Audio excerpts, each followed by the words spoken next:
I'm Zach Snyder. And I'm Aden Matthews. And welcome back to another YouTube podcast, the one-stop shop for anything and everything related to YouTube. The show where Aden opens up a fortune cookie he got from his Chinese food. Let's all see. Oh, shit. Oh, shit. Here we go. I'm hyped. Be prepared for extra energy. Okay. Oh. Okay.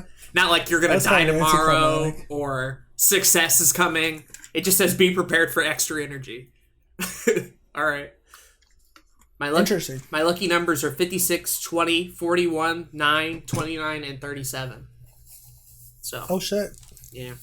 Crazy. Time to go win the lottery. Yeah. Be prepared. Does that mean, like, is it because I'm working out and the fortune cookie, like, knows that I'm, like, walking every day? I'm going to get more energy from that, you think? That's exactly what it is. All right. Yeah. I would have Zach the fortune cookie knows all. That's true. I would have Zach open one, but I don't think he has one right next to him, so. Fortune cookie randomizer. Okay. Fortune cookie. Let's go. Circumstance does not make the man. It reveals him to himself. Wow. And then it tells me I can learn Chinese. Hi means ni hao, which I didn't know.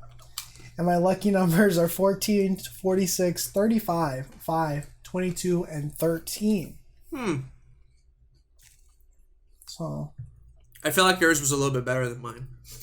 That was a little epic. You got like an epic quote about circumstance, and I got be prepared for extra energy. What a load of bullshit. It's almost like fortune cookies are bullshit. Probably. Speaking of reading fortunes, what are we going to do today, Zachary? Well, today's epic because while we have had an interview in the past with Jay the Zoomster, and both of us has interviewed each other, we are starting to get more into the interviews on this podcast with our boy Cowfro later on. Oh, boy. That's kind of hype. Heck yeah. I'm hype. I'm excited about it. I've been wanting this man on the podcast for such a long time. And now it's been a while. This is the episode. We're finally going to get him. Not in the opening bit or in the outro, though. We should just make that clear. We're still going to do our normal shit at the beginning and end. But the interview portion, we'll have your man Cowfro. So hold on tight. It'll be pretty epic. Yeah. Reveal what's behind the curtain right quick. You were like, I'm so hyped to finally have him on the show. And ironically, we're still going to have to wait like three more days. In real life days. Right. Before we actually record the interview. But we're recording the intro and outro now. But for you guys, like, you get to hear it like right away, so that's cool. Exactly. So I'm just trying to, like, picture myself 3 days later, what I would be saying, right? So that way the flow didn't get cut off. But obviously it's just making it more awkward now that you brought it up, so thanks. No, Really appreciate it. This podcast is all about the process. Okay. Sure. And so, really sharing that process with the audience is what we're about. That's fair. Anyways, before we get into that, we're not going to be doing Your Week on YouTube this time. Yeah. Because, again, we're going to have Cowfro on and we're pre-recording this section. So we're not going to have anything different from the last episode that we recorded yet. Mm-hmm. But we do have a little bit of YouTube news. YouTube news? Oh boy. That sounds so exciting. I know. Wow. Crazy. It sounds epic, honestly. That's true. And we also have a sponsor, and we will, of course, also be reading comments. So there's stuff here. There's stuff here to talk about. Even if we don't get the whole interview today, we'll have some things to talk about. It'll be nice. Exactly. But what's that YouTube news? What's going on? Well, apparently, I woke up to good old Twitter, as I do, checking my feed, seeing what's going on, and YouTube has the audacity, the gall, the fortitude to make a dire change to the platform, a change that'll not only impact me and Zach, but one could argue the entire world. This is how big of a change this is. I want to get you the direct quote. It should be easy to know when you found the official YouTube channel of a creator, artist, brand, or public figure. So late in October, we're updating what it means for the channels to be verified with new eligibility and criteria, plus a new look. Now, just because I said that, you may think, hey, that doesn't sound as big of a deal as you made it out to be. Well, I would argue that my Twitter has made it a big of a deal to where I have every content creator that I'm followed on Twitter is literally complaining about it to the point where it feels like it's the end of the world. It's wild. People have lost their minds over this damn verification thing. And it's like, I get it, kind of, but like, ultimately this changes nothing about the platform, personally, for me. I think a lot of people are overreacting. I'm just going to like straight up say it. I think that this is the biggest overreaction I've ever seen. And that the fact that YouTube literally just fixed their copyright system for the better. Mm-hmm. Why the hell people are complaining about not having a check mark beside their name is ridiculous. IMO. It's like not even a YouTube problem either, because like I see it a lot about people on Twitter and Instagram, like people dying to get a damn check mark on their account, and it's like, well, what's the point exactly? Like it's only really useful to like celebrities or people with like enough clout who like need it to keep fake accounts from getting on them. But yet it's like this life goal of some people on Twitter and Instagram were like, I have to get the check mark, or I don't matter anymore. My content won't be getting out to places. It's like, it's a check mark. It does nothing. Like, it doesn't access new features. It doesn't make your content better. It's not even like a plaque or an award you can hang out for getting subscribers. So like, it's a check mark. And for whatever reason, it's like the end of the world is coming because they changed the check mark from something else. Anyway, enough bitching about what this thing is. What are they actually doing, Zach? What are they actually changing here? So they're getting rid of the check mark entirely, and then for verified channels, they're just adding like a little rectangle behind the names. I would like to call it the YouTube verification drop shadow. I'd like to I like that. Deposit that name out for anybody to use. The drop shadow verification. That's basically what it is. Yeah.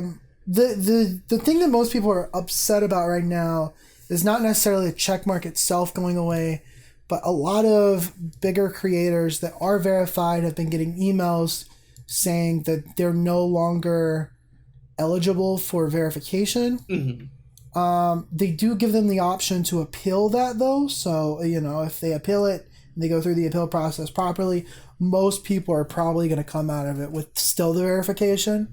Right. But it looks like the criteria is, does this channel belong to the real creator, artist, or public figure or company it claims to represent? So real life verification, right? Right. And then provenance, does this channel represent a well-known or highly searched creator, artist, public figure, or company? Is this channel widely recognized outside of YouTube and have a strong presence online? Is this a popular channel that has a very similar name to many other channels? And that's the new criteria they're going off of. The old criteria being, if you have 100,000 subs, you get the check mark no matter what. So a lot of people are like, well, why are we going from such a simple system to one that's like 10 times more complicated?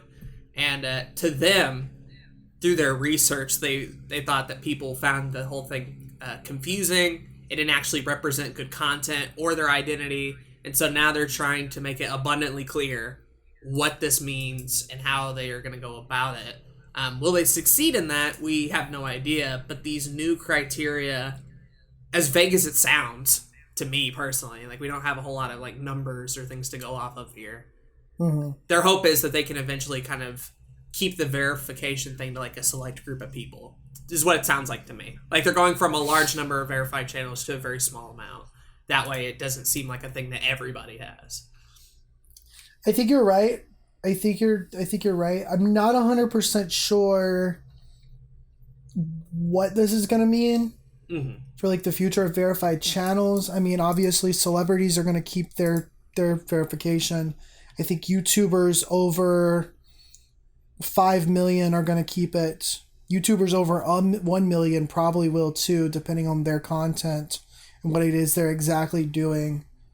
I am curious if this means there's going to be some favoritism in place, right? Like, if YouTube doesn't want to verify PewDiePie, like they could do that, but I think PewDiePie's channel is as prominent as it has, ever has been. Right. So they'd be lying to themselves if they didn't, but like they could. Right.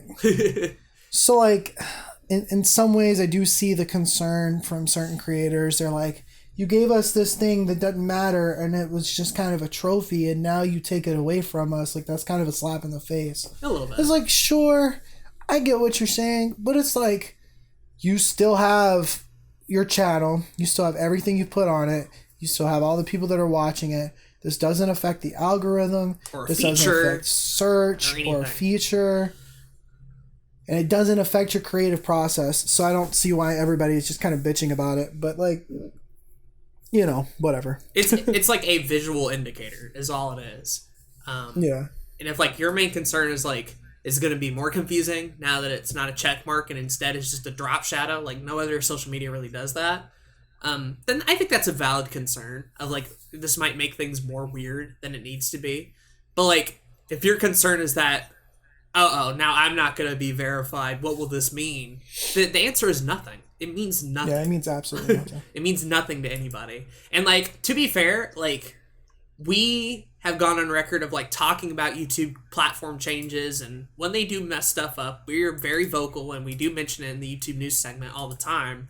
Here, it's just like, I don't know, I guess old media will get verified a lot more than the newer stuff. Okay. Like, again, It doesn't change anything, at least what they're saying. Now, if they're lying, if they're being like, oh, actually the verification is just a secret algorithmic change where only the verified channels are now going to get top lead on YouTube, then yes, okay. That's a little fucked up. But based on what they're saying here, this to me sounds like nothing at all. Yeah, I agree. I will go ahead and end this off reading from the YouTube help page about verified channels. It says on here that verified channels don't grant access to additional features on YouTube. They also don't represent awards, milestones, or endorsement from YouTube, which means this is probably changed here because, like we said, it used to mean 100,000 subs. You just automatically got verified, which means we're probably going to see more channels with less than 100,000 subs be verified, and certain channels with over 100K that. Again, there's a lot of people that just kind of upload a bunch of shit that's not really theirs. Right. And so it's like, if they somehow got 100,000 subs by accident, I don't know how, but if they somehow did, them not being verified is probably a good thing.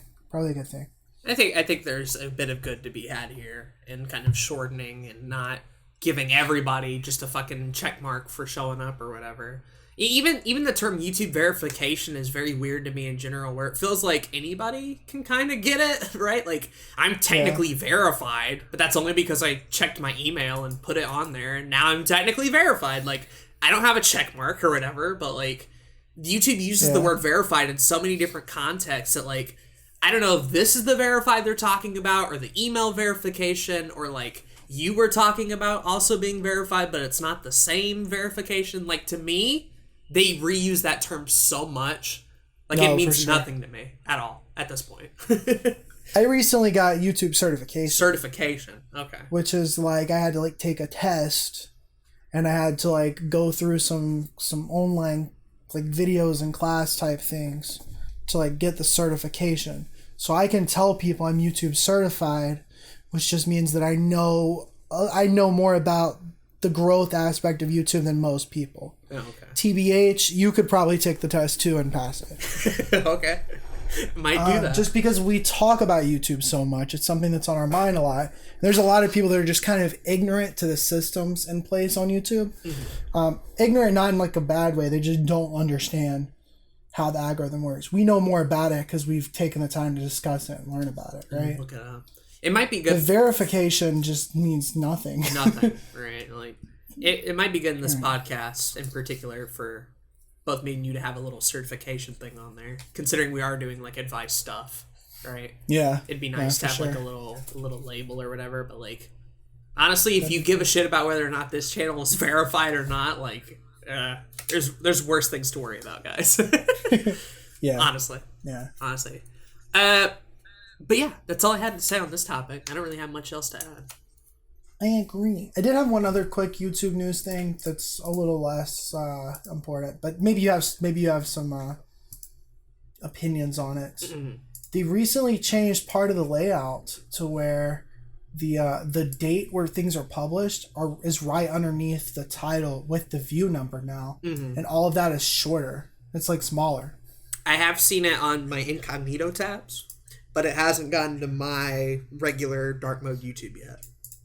Oh, interesting. But okay. I know what you're talking about. I've seen it on incognito stuff. It looks fine to me, honestly. Yeah, I like it. Yeah. Like, there's some people that don't care for it as much, but I personally like it. I like knowing the date, and I don't like scrolling down to find it, right? So yeah, fair enough. It's just kind of a quality of life change. IMO. So, no, I'm a fan of that. I like it a good bit. Epic. Cool. That's our YouTube news segment, everybody. Wow. Oh, I guess this is slightly. I don't know how much you would have to say on this either, but I guess just to add to it, what do you think about all this like COPA stuff that they're talking about recently? I'm sorry. What is it? I don't think I know what it is. It's called COPA. I could be wrong. COPA.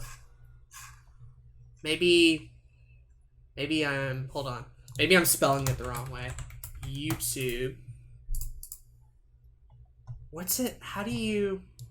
It sounds like that, but I don't know how it's spelled.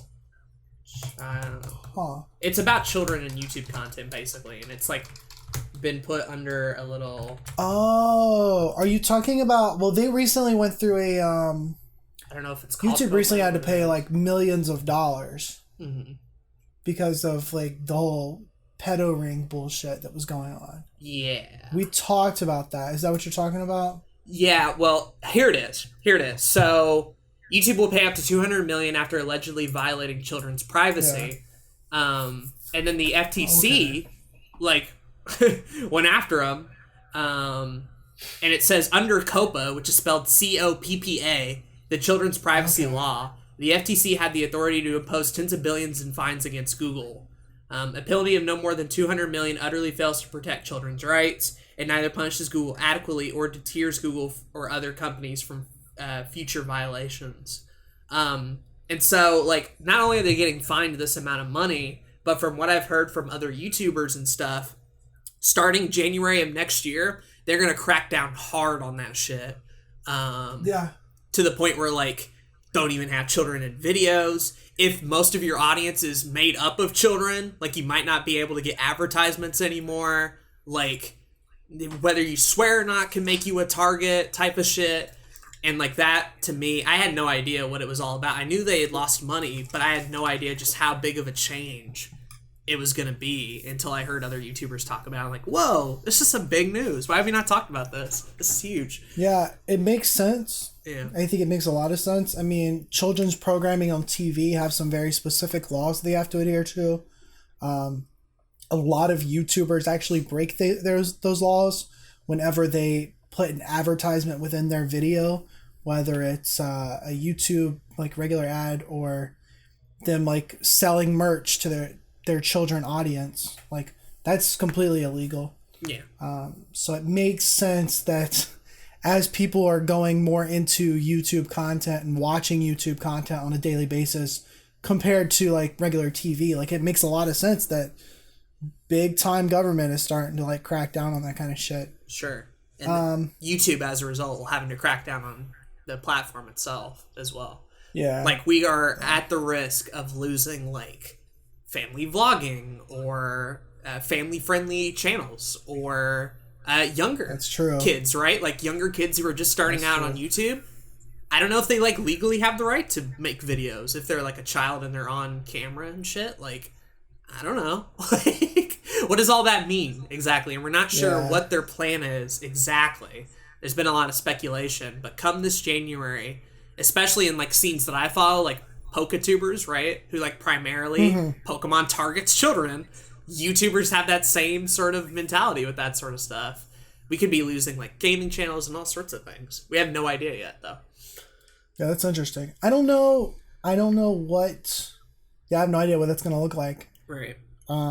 I think it would suck that children are not given the same opportunity as adults when it comes to creative ventures, especially since YouTube kind of opens that up. But then also, you're technically not even supposed to have a YouTube channel until you're 13. LOL. So it's I don't know if a parent uses it to like showcase what their kid is doing.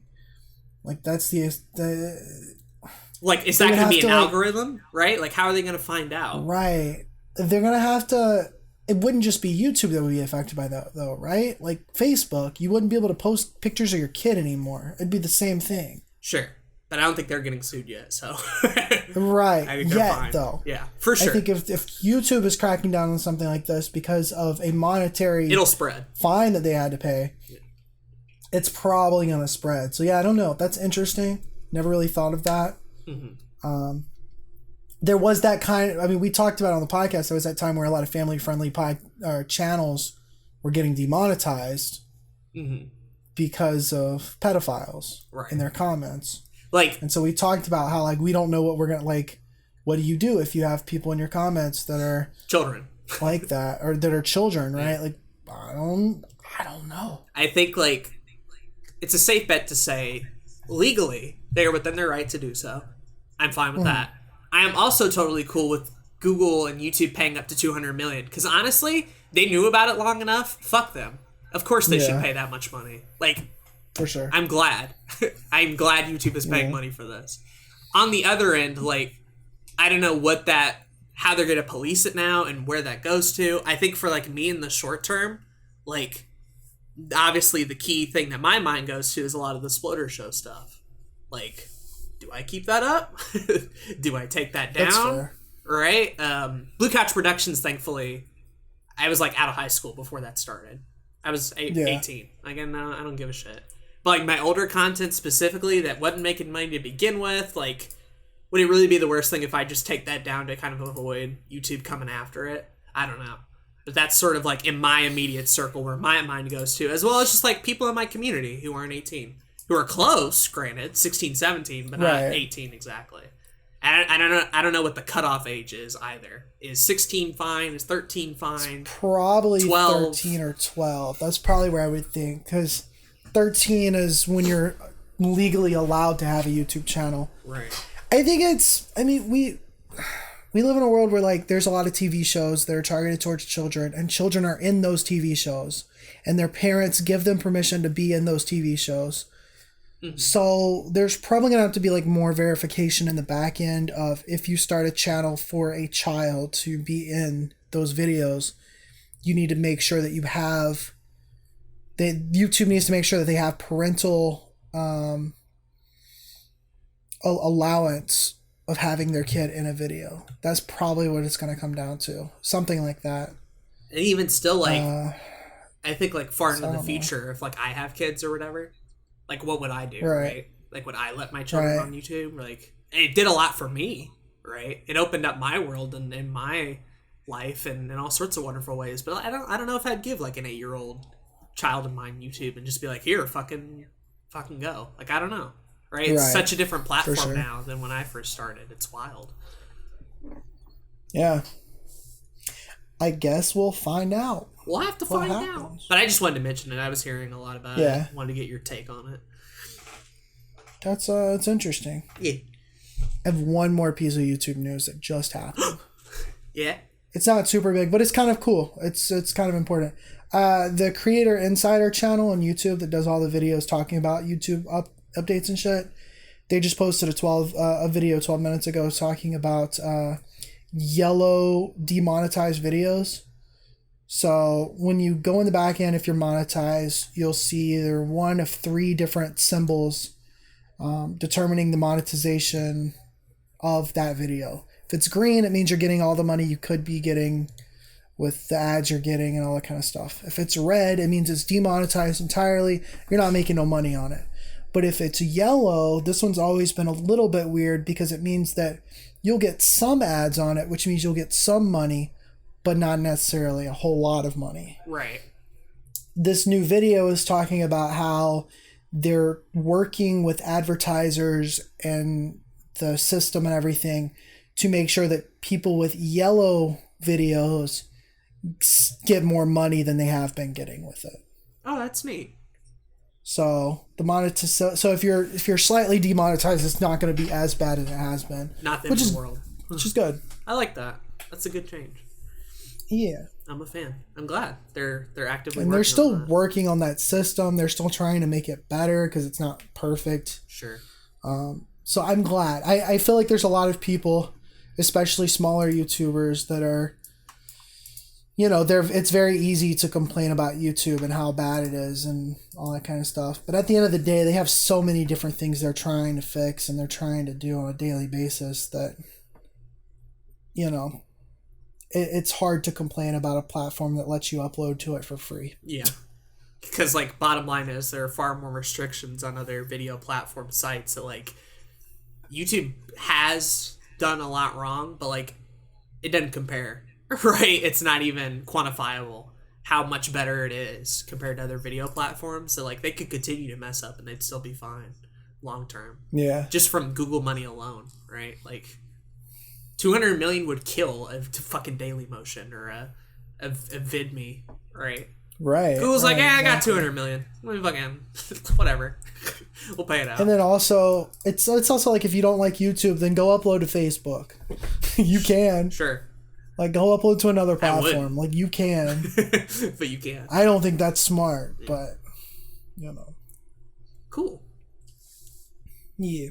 But that's all the news we have for today, ladies and gentlemen, which means before we get into the interview, we have one more thing to cover, and that is our hashtag sponsor. Oh, boy. Who could it be? Heck yeah. Boy. Who is it? Why? It's the lovely people at Awesome Creator Academy, of course. This is true. This is accurate to the comics. Our good old sponsor today is Awesome Creator Academy with the YouTube Starter Kit. If you're getting started on YouTube and have a little bit of money to throw around, why not check out the YouTube Starter Kit? For $99, you get over $1,500 of value in dozens of downloads from templates for advanced YouTube thumbnails, channel artwork, end screens, lower thirds, royalty-free background music, fonts, and more. Pay one price and have unlimited access to future downloads as they come out. Check out the link in the description or the show notes, and in doing so, you'll be supporting the good old boys here at another YouTube podcast. Heck yeah. But, of course, if you don't have $100 and you still want to support the podcast, you can still become a supporter on Anchor at anchor.fm/another-YouTube-podcast. You can decide to support us financially at $1, $5, or $10 a month, and we'll even read your name on the podcast. That's right. Wow. That's right. We really want to continue doing this podcast for a really long time, and we still plan to have episodes out every week. But the more financially supportive we are, the easier it will be for us to maintain that consistent schedule. I concur. Absolutely. But thanks for the sponsor. Thanks to Anchor, all those lovely people. And without any further ado, let's jump into the interview. Heck yeah. Feeling really special here, guys. We're back. For you guys, it was 2 seconds, but for us, it was 2 weeks. But we got a Mr. Man, the myth, the legend, the one who's been with us since the very beginning on this podcast, Mr. Max Cowfro himself. Wow. What up? How you doing? How you boys doing? I'm doing good. Doing good. I got pizza, meat and sausage off of it. I'm not eating the whole slice because that'd be... But one sausage at a time. It's pretty good. I'll do it, man. I had Chinese food earlier. I'm just having those Chinese food burps. Oh, God. Yeah. I had some That shit cook sucks. on a little bit ago, so it's like I'm feeling the indigestion already get to me. Well, Zach usually, every time he eats, he goes to record a come-up podcast so he can burp. So you know. Yeah. I use the podcast as a way to get out the gas. To get out the Makes More of perfect a sense. podcast, if you okay. Anyways, we're back with the podcast. That's why I'm here. I'm hyped. It's awesome to finally have you on here because we've been wanting to do this for a while, just hadn't had the chance to. Hey, thanks. It's awesome to be here. I've been listening to you guys from the beginning. I'm actually your biggest fan. I don't know if you guys know that. There's definitely nobody else that's your bigger fan, and if there are any other people that might be a bigger fan than me of this podcast, I dare them to bust out their microphone and tell me. And if they don't have a microphone, I guess I'm the biggest fan. This is just a setup for Patient to write a 3-essay comment. That's exactly what it is. And being like, you know what? This is some bullshit. Just because I don't have a microphone doesn't mean. I'm sorry. You say Patient your second biggest fan? Oh wow. Oh. You got a point. Oh shit. But no, this is legitimately one of the most hyped I've been to record an episode like this because we've been talking about it for so. And then before doing this, we did a podcast with Parker, the other side of the fence. And despite that podcast being it was really interesting because you had a lot of great YouTube opinions, and then I got even more excited to do this podcast. I was like, Zach, we have to get this man because it's just the YouTube conversations we had in that episode was just so good. So I'm excited for that, as well as just dumbass, stupid questions that I wrote down on this list. Yeah, I think we could have kept going for a while on that, but we had a different topic entirely and just kind of evolved into that. What was the topic on that podcast? I don't fucking gimmick. Yeah. Oh. Okay. I was not prepared for that either. Like, I think the first half of the podcast, I was like, I have no idea what they're going to ask me. I am so nervous. I'm going to say something stupid. Well, it went from like Wiimotes to VR to YouTube, other side of the fence, and then like it ended. Pretty much. That's all I remember. I have not gone back to listen to it whatsoever. So yeah. Fun fact: when I started my very first podcast with Parker, one of the reasons that podcast failed, even after doing it for 3 years in a row, on and off, is because we would just have like random people on, and they wouldn't be prepared for a topic. We really wouldn't. I wouldn't even have like a good topic prepared. And turns out, if you're not prepared with your topic and people aren't prepared to talk about a topic, the episodes just don't really sound good. That's so fucking true. Because I was a little nervous today too, because I hadn't asked you guys until today. I was like, "So what's the topic?" And you guys were like, "Oh, I don't know, you." And I was like, I was about to say that's kind of because like Zach and me never have a fucking topic for this podcast until 15 minutes before it starts. Like we're still doing that shit even later. But it's only two of us. If you have like 3 or more people, it becomes way more complicated.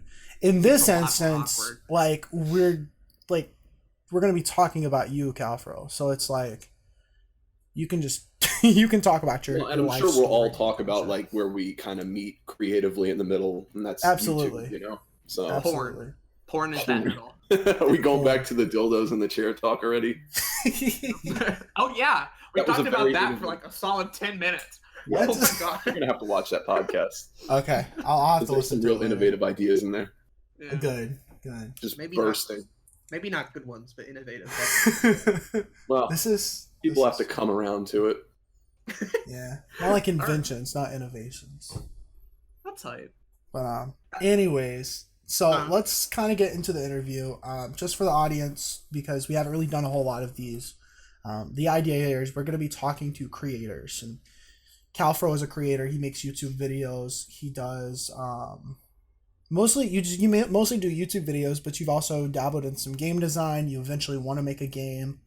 Yes. And you've been doing this for a long time, which is really cool.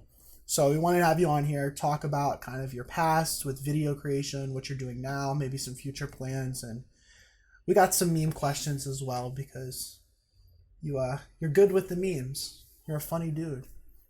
Hey, thanks. So, basically, Zach wanted to call you a YouTube boomer, but we had to cut that. that's for the Kyle episode. I think that's fair. I mean, yeah, I think I'm the cutoff for YouTube boomers. I think if you're any younger than me, you just missed it. You just missed the cutoff date. Yeah, but YouTube boomer, like that's definitely me. It's interesting when YouTube first started. For me, like when it was around, the first videos I watched were Super Smash Brothers Brawl trailers, and I was like 10, and I was like, "Yo, this game looks fucking hype! I can't wait to get it." Zach may have been like slightly older. I think he was in like middle school or whatever, doing like music shit or whatever. Yeah, and then cut to you. Like, what are you doing around 2006? Where's Cowfro? Well, Cowfro wasn't a thing for a long time. Like, I mean, you the person, kind of. Right. Like, well, I mean, like, I had like one channel at one point, and I guess in 2006 I would have been in my first year of graphics design class, and I think that's kind of what got me into the YouTube thing, because I was like looking up videos of like how to design graphics and stuff like that. So I'd be like Googling stuff, and I was like, you know what, I should just make an account on this website. And then like I just started finding all this weird stuff, and then my friends were like, yo, you got to see this viral video, I don't remember what was viral like the first year it was out, but there was plenty to watch. You'd watch Power Thirst and that kind of stuff back then. AVGN right off the bat. Right. Anything that was popular right off the bat. But I mean, that was a very different time. Like, you could find some really awesome stuff on YouTube just by searching something. Now you're going to get like a recommended by an algorithm thing. It's so weird. I kind of wish it was the way it used to be. Where am I? Right. No, there's so many people that like understand the old YouTube layout, and like myself, even like it was probably around 2007 that I had started messing with YouTube. And you're right, it was mostly just like the viral videos and the very original, unique content that you got from the very beginning. A lot of people just doing crazy things because they wanted to. And unfortunately, we've lost a lot of that, or it's just become a lot harder to find in general, just because more people are trying to grow on YouTube, and the easiest way to grow is to make more corporate type videos, right? Yeah. Very clean cut and all that kind of stuff. Do we lose yeah, I was wondering. Mr. Aden? What's poppin'? Yo. No, I was letting you finish your point. Oh, okay. Yeah. Okay, cool. Or part of it anyway. We did go off for a second. I don't know if that's gonna be a thing. We might be losing Aden throughout part of this podcast. Just be aware. Well, I can hear it so far. Well, like, I don't have anything else open. It's literally just, I don't know. I think Discord's having issues today too.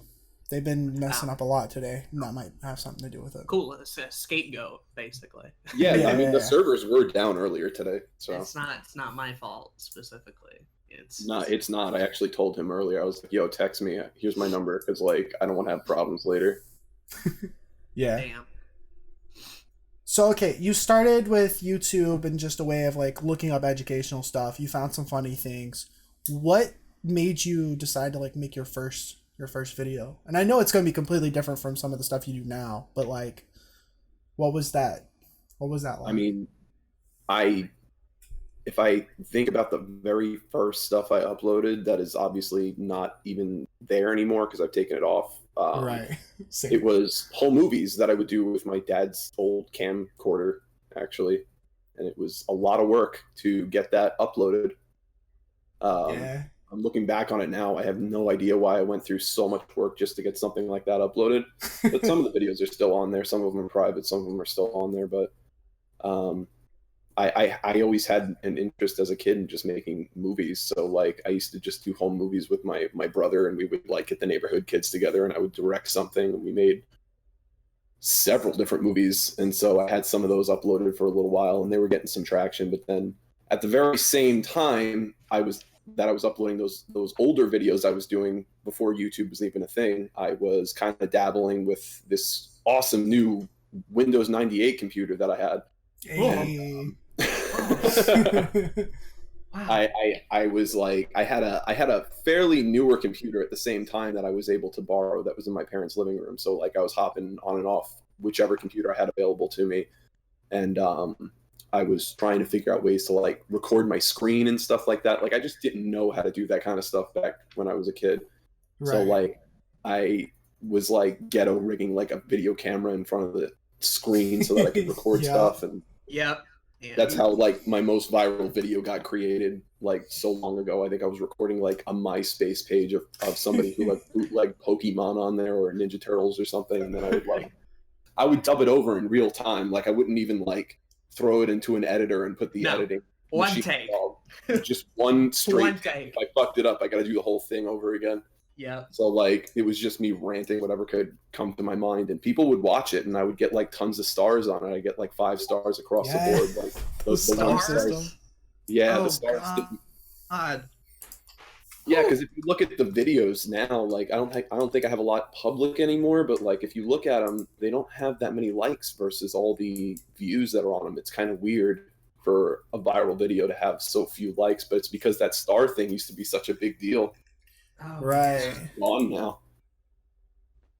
Yeah, that wasn't even a thing when I first started. Like the stars were gone by the time I started like kid videos, right? Like of me fucking filming shit and doing like let's play stuff of putting the camera up to a TV or stuff like the star system was already gone by then. I So missed can't it even imagine. so much. Like it was a great rating system. I don't like just the straight cold up or down. Like why can't you have I some think in the you're middle? right.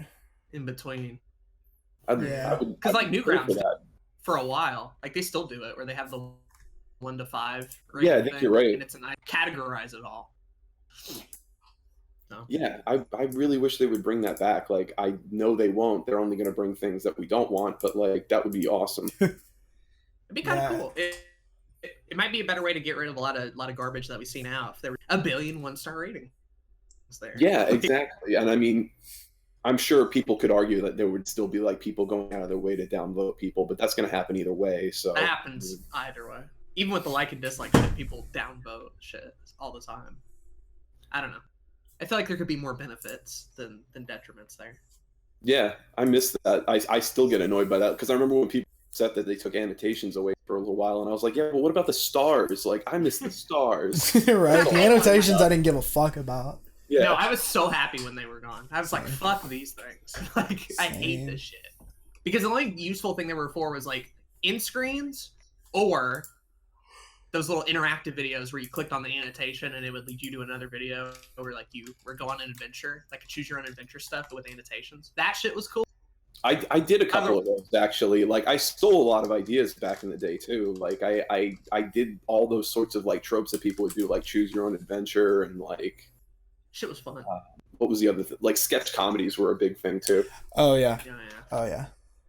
I think they're making a return. I've been recommended a lot of like sketch comedy stuff, and some of it's funny.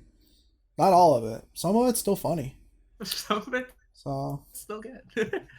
It's fun to do. That's why I like doing it. Oh, back for then. sure. Like, that's why I did that whole "Don't Live Like Me" series over again, because that's what that channel was kind of known for at one point. It's just doing stupid sketch comedies. So I was like, let's see how that goes over. It went over okay. Well, like a certain brand of sketch comedy though, where it's like less than a minute long, as like one main joke. Some are like incredibly funny, and others are just like, all right, another one of these, right? But like, you can watch a bunch of them in a row, right? yeah, that's a lot more modernized than you would think. It's very similar to like Vine and TikTok, honestly. Even Vine and TikTok, right, have kind of brought back that format a little bit, but like early YouTube specifically, especially because you couldn't even upload like more than 10 minutes of short content. That's true. Yeah, you had to get a certain amount of views on your channel if you wanted to upload. I remember when I was able to upload more than 10 minutes, I was so fucking excited, and then they took it away from me, and then they brought it back, and they took it away from me, and I'd like be making videos, and I couldn't put them out on certain points. Like YouTube was weird back in the day. Well, what it did was it created a lot of 2-part videos. You would upload part 1, that was like 5 minutes, and then there'd be like a little annotation, like click here to go to part 2 or whatever. And it's like, why the fuck is this? Nowadays, you go to it like, why is there a part 2? This thing's only 5 minutes long, and because you couldn't do it. That's true. You know, I used to do that, but I completely forget why I did that, and that's exactly why. Like, you couldn't upload to a certain extent, and that was so obnoxious. It's so weird looking at it from a 2019 YouTube perspective of like, we used to deal with that shit, or I didn't. Other people did. You'd also have. That wasn't even the worst. Trying to get like a digital camera that works, and then like recording on that digital camera, hoping that the data didn't get corrupted, bringing it somewhere where you can plug that SD card in, uploading the data, and then like downloading the information, and then like getting it into the computer. It was just like such a pain in the ass just to get like some like short clip. That's true. Like everybody takes it for granted now because like you can upload shit with your phone now. It's great. Like I can edit so fast. Like it's another reason why I'm just gonna mention it here because I already mentioned it, but I've been like working on like another season of Don't Live Like Me, and like it's just been like really fun to just be able to like whip out your phone. Yeah, it's gonna be awesome. And like it's just awesome to be able to like whip out your phone and be able to like record something and then like put it away before somebody sees you making an ass of yourself. right I do that shit all the time. I like went outside for this Minecraft video and punched a tree, and I was like, all right, I don't see anybody, are we good? Are we clear? Hey guys, I'm punching this tree. It's like, fuck. That was so worth it. That was a great bit. Thanks. I enjoyed it. But like that was part of the reason I didn't do YouTube, was just because like it was so fucking expensive and hard to do, especially at that time. And now it's just Sorry to interrupt you, Zach. No, you're good. You're good. No, I agree. It's crazy because going back to the annotation thing right quick, one of the other reasons there would be like the next part here is because we take the algorithm for granted now. We talk about how bad it is, but honestly, the algorithm's great when it comes down to like recommending very similar videos to your own. Because if you have a series, like usually the next part in your series is immediately right after and plays right after. Mm-hmm. Back then, that was not the case. So you had the next episode thing so that people would actually go and watch the next episode. And then playlist and all that. Right. Eventually. True. There's been a lot of really good changes to the website. But, you know, it's like you said, I'm a YouTube boomer, if anybody could be ever called a YouTube boomer. So I miss the old days. I miss the good. Well, let me ask you this, because as a quote-unquote YouTube boomer, you're obviously grateful for a lot of the changes that have happened because it's easier for you to put out videos. And I couldn't. Sure, yeah. Yeah, like that's great. But how do you feel about the YouTube landscape and in terms of not only a viewer but as a creator? Like, is it something that you wish you could go back to the old days, or do you like the new days? I'm always gonna wish I could go back to the old days, dude. Because like I'm putting out content to this very day that I put my heart and soul into, and it gets nothing compared to what I used to get just for farting into a microphone. And I lived that experience. That's like fair. that's what's upsetting to me. Well, like, there's two ways I could look at it. Is like, number one, the volume of YouTube videos have definitely increased, right? So, like, when you were uploading back then, there weren't as many options to choose from, and so, like, you know, that type of shit would go places. But there's this weird YouTube standards thing nowadays where like there's such a definition of what YouTube content should and shouldn't be now. Whereas like back in early YouTube days, like you can just upload fucking whatever. Mm-hmm. And then that was just the joy of it, was just discovering that somebody uploaded something weird and wacky. Whereas, all right, now you got to get a camera and a little production set, and now there has to be like a point to the video, and if you're not doing certain genres of content, you have to appease the algorithm and shit like that. Like standards have weirdly, but also the volume has grown, I think. And the two things that separate old YouTube and YouTube. Yeah, that's wild to think of, because I mean, I have a similar mindset. Like some of my older videos have way more views than some of the shit that I put out now. That's objectively better, right? Like by far it's better content than some of the shit I was putting out back then. But even then it's kind of weird because like I'm sure there's a lot of Cowfro videos that are still really funny to watch. And it's like, why aren't they continuing to do well? Why? And it's because of that volume thing. And so I don't know. It's hard. The consistency thing now. Like I gotta be more consistent, and I can see that when I upload to the other channel. I was like, okay, so people are steadily coming in, and as soon as I stopped uploading, that number just stopped growing. Right. But that wasn't a thing, right? The whole like we did a whole episode about quality, quantity, and then came to the conclusion of consistency or whatever.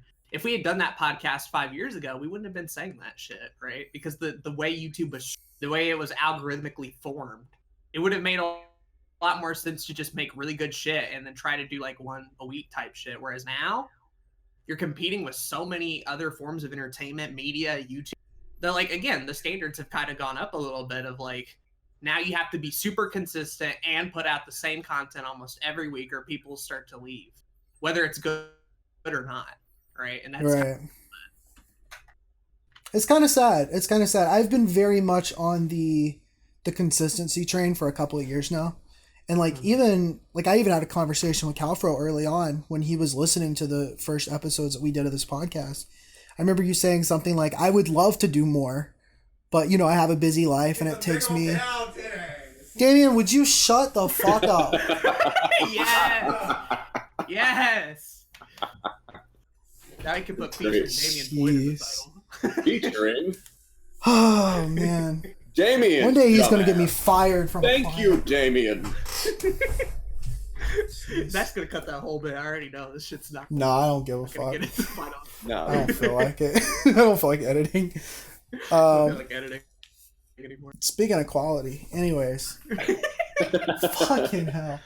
Okay, so Cowfro and I were talking very early on in the first episodes of this podcast how he wished he could put out more, but like he just can't. Like he works really hard, spends him a while to work on certain videos, and like I was like, yeah, no, I feel that. Like I completely get that. But I was still kind of on the camp of if you want to grow, you have to put out more, and that's just true with current YouTube. But like in retrospect, it is kind of sad because there are a lot of people putting out really good shit. They just don't do it often enough to where they're not getting noticed. Well, there's a slight solution to that though, and I think we all know that, but maybe it's not always like apparent to us immediately. But like I do it, it works for me. I know it works for me, and I see that you do it yourself, both of you, because Aden's got his. I don't know if this works for you, but I see Aden's got his like monthly battle league. I'm not sure if that's what it's called. I forget. Yeah, you're good. And then Zach, you've got your side channels, because I know you just started the second one, but I know you've got like your other two channels like kind of linked in the linked to the side. I don't know if you have separate playlists for them set aside on your channels as well, but I think that really helps as well, because if they're on one channel, they might navigate through that channel and kind of find your other stuff. So that's one way to help with that problem. No, definitely. I'm doing like setting yourself up in the algorithm that like, okay, if you like this channel, then you might like this channel. Right. 100%. I'm doing some weird stuff in the next few months where I'm doing a lot of side projects, and some of them are going to be super consistent. Some of them are not going to be. And it's just because I want to do more stuff, but also I don't want to mess with your everyday nerd and try to make it like I'd love to do your everyday nerd every day, but I also am interested in a lot of other things. And so it's either do your everyday nerd and not do anything else, including this podcast, or have your everyday nerd like 3 times a week, 2 times a week, be a little less inconsistent, but have those videos come out a lot better than they have in the past. And then do a bunch of other side shit and please the algorithm, but still enjoy what I'm doing there. So, yeah, having side channels I think helps a lot. Yeah, because if they're all kind of linked together with like some sort of hashtag or anything that's going to bring them back to the other channels, then it gives you another chance for people to get their eyes on that while they're already there for your other content, whatever that may be. That's why I like Discord so much, is it's just a community of all the people that follow you specifically. And so if you do like 30 different channels and other projects on different websites, it can be hard to kind of navigate that unless you like follow channel update videos or follow me on Twitter, right? But with Discord, I have this whole section like you want to find out what the fuck I'm doing and watch whatever I'm working on. It's right there to click of a button. And because the people in that Discord are fans of mine, they're more likely to see it if I were to just advertise it on YouTube once a month and then hope people find it that way. Yeah, I hope Discord becomes more mainstream, because if it becomes more mainstream, then it'll be a more useful tool for everybody. For right now, it's just for like that hardcore audience that goes looking for content. That's how I see it, at least. That's why we did that whole community management episode. Is like Discord is such an easy way compared to other methods like LOL Skype or LOL Facebook. Or I gotta give props to Discord, because like I saw both of your Discords before I really had anything, and like I just invited a few friends over time, and then I stole some of your friends, and then I got my own little community already. It's nice. Yeah, it's great. I was in a call with Jay the other night, and we decided to look at Skype for the first time in like 2 years, and boy was that a mistake. Oof. Yeah, so funnily enough, his bio on Skype was like, I'm finally feeling productive.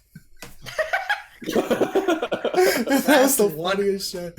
Mine was, I don't use Skype anymore. I'm on Discord. I don't use this anymore, then but it's still here. We did a call on there, and the Skype audio quality is objectively awful. It's like poor. 10 times worse than Discord.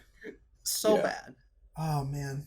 But yet, every time Zach does a business thing, they're like, LOL, go on Skype. And it's like, well, I don't. I'm starting to use another one called Zoom now. I have to use that a lot. It's very corporate business bullshit, but yeah. At least it's got better audio quality than Skype. Fair some enough. more old man shit. Like I remember in a really old, that just reminded me, like a really old episode you guys did of this show that we're on the YouTube podcast trademark. Yeah. Um, Yes. we mentioned like different ways to talk to people, and like Ventrilo, I definitely brought that up to you guys, but like You did. that's ancient stuff, and I Team don't know where I speak. was going with that, but like, man, that's what Skype reminds me of, like that audio quality, like just trying to talk to your friends when you're trying to like raid something in WoW, and it's just like this horrible choppy noise every once in a while that you can just like, barely make out somebody's voice, and it's like, why did I ever put up with this? It's Ethan like still you're uses driving down a TeamSpeak. highway. He's still on Really? that TeamSpeak shit. Yeah, he has Discord. He's in my server, but he uses TeamSpeak for most calls. And it's like, that looks too complicated for me to figure out, because it's like you kind of have to type depending in on where you are, room. that actually might be better. You never know. Oh yeah, like depending on server locations and shit. Yeah. Access. You got a point. I've realized I've not asked any questions yet on my list of shit, which is awful. So I'm gonna go with Cowfro. What is your favorite mime out of all of them? I wrote that one down specific. I really want to. Well, I would love to answer, but your mic dropped. I'm gonna need you to ask me again. Yeah, you're glitching again. God damn it! All the hell. Favorite Minecraft block. My favorite Minecraft block. Yeah, I wrote that one down. I needed to know. I don't know. When's the last time I played Minecraft? You need to open it up real quick. Be like, let me check. Let's. I know Obsidian's one, so we're gonna go with Obsidian because it's black. There you go. I like Obsidian. That's a good answer. That's a good answer. As long as you didn't say like andesite or something. I don't even know what that is. I would have been fine with it. It's useless. I like gravel. I like gravel. Give me a block of gravel. A block of gravel. I like rocks. That was a great question. I have many gems just like that one hidden in this list that I need to get to. Man, I don't think anybody was ever going to ask me that until now. This is Now great. that people know. People know.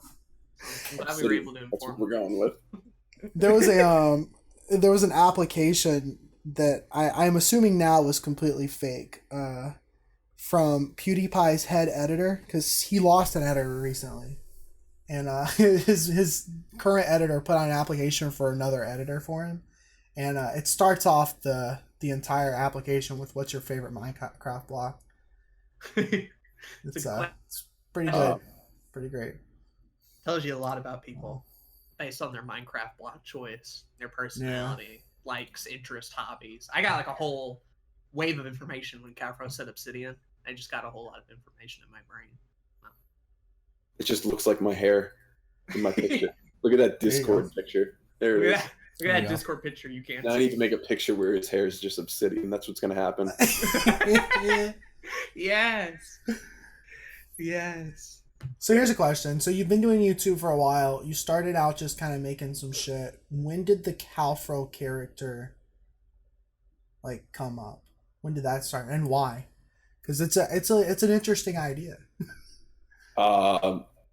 Yeah, I think so. I used to really want to know how to draw, and my siblings are amazing artists. Like, I'm not even building that up. Like, they're amazing. I'm not. I like to draw cartoons. It's nothing like them. Like, my sister can paint anything. My brother is like a phenomenal artist. And I'm just like, I can draw cereal box characters. I got a cowman with an afro. Beat that. Dumbass mountain range bullshit. The dumb kid with his finger in his ass. But I do my best. I don't know. I really got inspired by their artwork, and that's why I was like, I want to have like this character that I can have that's all my own that nobody else would draw. I didn't want to just keep drawing stick figure characters because it made me feel like an inferior artist. So I was like, let me try to learn how to draw. And I saw this kid drew an afro on this character that he was drawing in a sketchbook, and I was like, okay, that looks like it's fun to draw. So I started drawing that on little people, and I'm talking like second grade. I was doing this, third grade. Nice. And, I don't know. By fourth grade, I was probably putting it on a cow for whatever reason. Oh, you know what? It's because I was playing. I was playing Harvest Moon, and I really, really loved the game Harvest Moon, and I used to love drawing the cows, and so I used to put the afro on the cow, and that just that's how it came to be. That's cool. Interesting. That's really cool. And then like, I'm sorry. Go ahead. Good. So like you do that, right? And you have the icon and the thing or whatever. Was the name also that early on, or did the name come later? The name came later. Yeah, way later. Oh, okay. Yeah, I think that the name came like in high school when I was hanging out with like who's like my best friend now. She's like called Zebrafro on Discord, but her name's Duna. She does a lot of my artwork for my videos because I'm not a great artist. So if you ever see something like really well drawn, it was definitely it's not you. Duna. It was not me. It was Duna. Probably Duna. I want to give props because I'm sure she's listening to this. What up, Duna? Say hi to her husband Yar. He's awesome too. He wears the frog mask in all my videos also. Oh shit! Cool. Nice. We're getting some lore implications here. I like this. Yeah, nice. She wears the bird mask. He wears the frog mask. They're great. They do. They've already like pre-recorded a bunch of stuff with me for future videos, and like they're always down to like help me with like script recording and all that. I kind of got off topic there, but like the name came from like being in high school, and this girl who used to pick on my friend Duna called her a bad name, and started laughing at her, and started looking at me to laugh at her back. I'm telling this story horribly, by the way, but you're doing great. I didn't laugh with the girl that picked on my friend Duna at the time, who I didn't know. I was like, "That's not funny. You're a fucking." Can I say that? It's too late. Yeah, I was like, "You're a fucking bitch." No, you can't. She got all upset, and she ended up leaving the classroom because I think she had to like go cry or something like that. I think she was trying to impress me by calling this girl a name. But I'm pretty sure right after that we started talking, and we became friends shortly after. And I'm pretty sure Duna's the one who named the character. I don't think she realizes that, but I'm pretty sure the character came from her. Like the name, not the character itself, but the name. All right. Yeah. Was there like an original name like Drutavius or? No. Original? No, it was just always No, I just like that cow with an afro, and like I used to get bored in school. School sucked. I'm in a redneck school with a bunch of dumbasses who can't do math, so I have a lot of free time, and I'd be like, all right, let me kill the next 30 minutes because these fucking idiots can't do long division. I still can't. Well, I'm just saying, like I came from New York, and like they were in Virginia, and it was just like kind of a dumbed down version of school for me, and so that was fun. But yeah, I found myself really bored, and I was drawing all the time, like the same character all the time, in like different positions and stuff. That's cool. And I bet that came in handy later when you start doing like live action stuff, and then all you had to do was just get like a mask and some hair, and you're good to go. Like you ain't gotta do the whole big deal each time. Yeah, I was wondering if I should go like more full with it too when I kind of did human stuff. I was like, should I like get fake hooves or something? And I was like, I'm not trying to go like full furry here. Like that's crazy. Yeah, I was gonna ask you about that. Yeah, like because we've talked about it a little bit before, but from my understanding, you didn't know what a furry was at all. And then people started asking you. Who's gonna believe that? You're right, but people started asking you if you were a furry. Is that what happened, or? Well, no, I just kind of came about it on my own, and like since then. But like I came about it on my own, and I was curious. I was like, is that what I am if I like wear a mask and I like pretend like I have a persona that's an animal? I think so. Yeah, I think that is what that is. But like, I'm not trying to be part of the furry community. You're definitely not even close, I don't think. Like, besides the mask and the character. Yeah. It's not like you do that on a daily basis outside of the videos. Very friendly, happy people that like to get along with one another. That ain't me. Leave the fuck alone. I thought you were just going to be like, these people are really nice. Yeah. You say Kyle? Yeah, he's a scaly, so. If you like Kyle, you'll like other furry variants, I guess. Yeah, I can get along with anybody. Don't get me wrong. Like, I don't want to be involved in all that just because, like, I don't like people in general. Like, I can get along with people, but, you know, it's just that kind of personality. That's all. Maybe don't hang out with Kyle on Wednesday nights specifically. It gets kind of wild there. But otherwise. Okay. I'm gonna have more questions after the podcast. Sure. I have questions right now.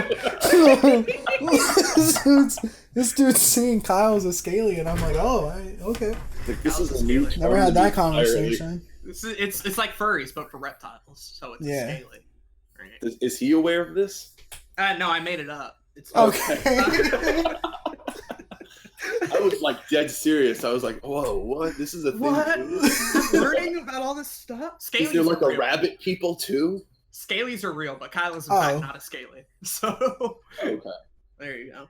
Are they like but lizard people that like Alex Jones would talk about? Maybe the part of lizard people call. Did they turn the frogs gay? The Oh, question man. about furries for me that I wrote down, and I quote: "So on a scale of 1 to dog fucker, where would you rate yourself on the furry scale?" Jesus. Very blunt, I know, Wow. but I feel like another question that needs to be asked. What's the lowest? What's the furthest away from dog fucker? Because I want to go One. Okay, well, and two. 2. All right. Too. So there's a possibility, is what you're saying. You're not open. I like you're to. not shutting I'm down the putting door. 2 because I like to keep myself open to new experiences. Okay, Okay, but like I'm probably not going to be into that. that's good enough.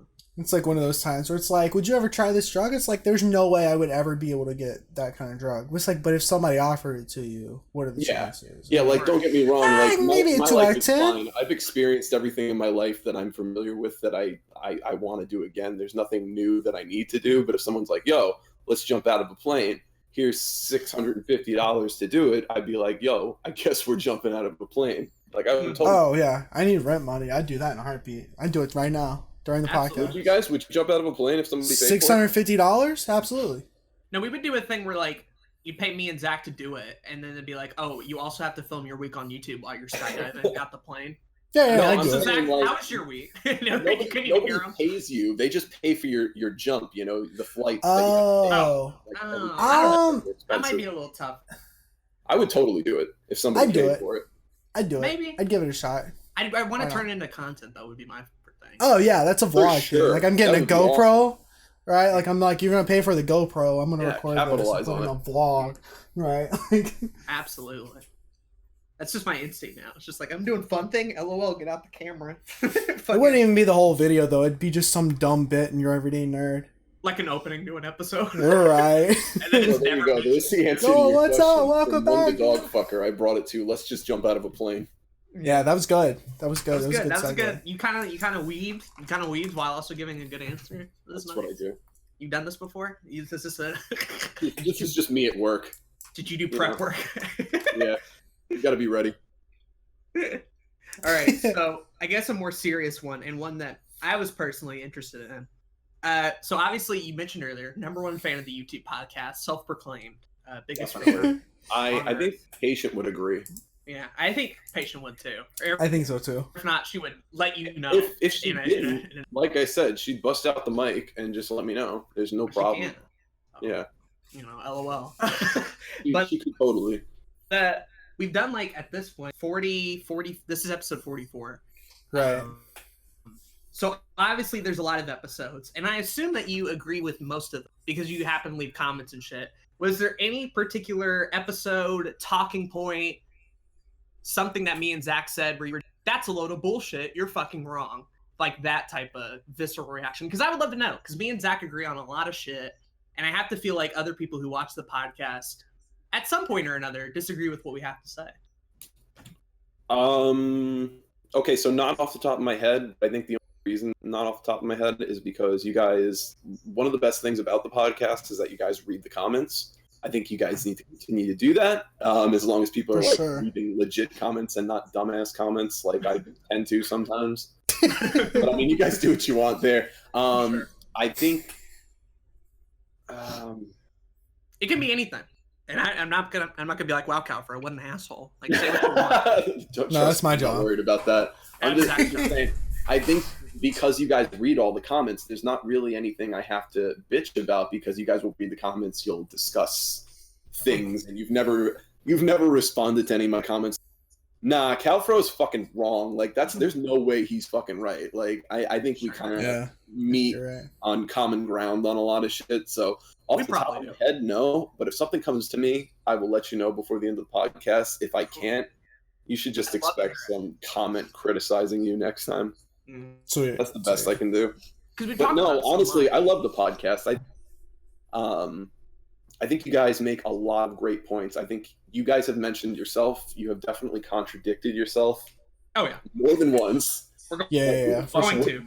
Yeah, in the amount of time that you've been recording this, and after the experiences you've gone through as creators yourselves, like you're obviously going to have different opinions than you did in the beginning. So I think early another YouTube podcast, Aden and Zach, I probably would have disagreed with you on something, but the last 10, 20 episodes, probably, I can't say I really have too much to disagree about. It's been 2 years. So, like, me and Zach are, like, different people than we were those 2 years. So much has changed. Your Everyday Nerd What and Back to the Video Games weren't even a fucking thing when that started. I think we all are. I think that goes for me as well. Yeah. Kind of learn from each other, as well as just kind of doing it every day and trying to get that next video out as soon as you get the other one done. Like, I'm at the point where I'm doing 3 videos at once, and I'm not getting any of them done any quicker. That's just kind of the most efficient way for me to do it right now.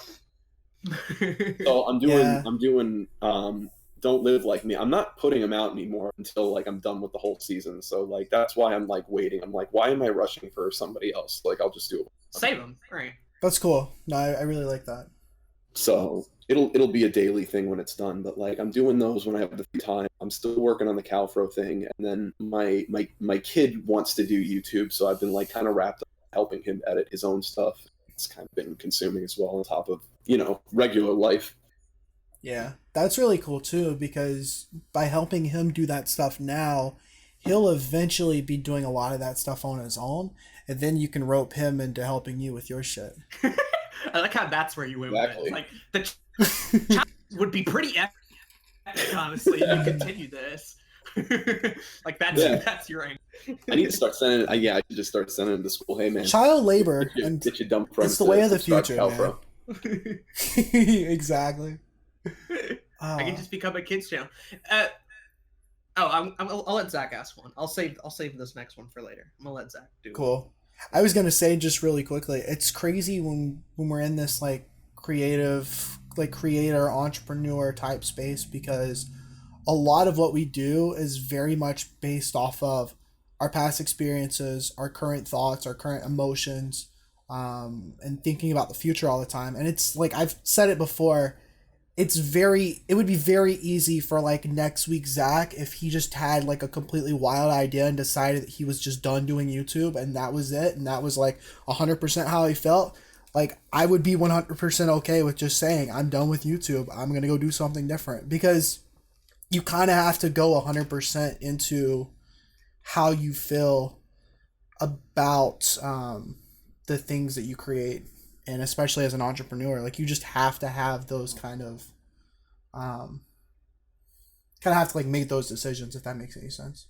Otherwise, like, what's the point, right? If you're not giving it your all in there, like, why bother doing it if you're not at least in some form or fashion enjoying what you do, right? Right. That's how I feel about it. Especially if you want it to be like a career type shit. Yeah. Sure. Yeah. I think that's cool.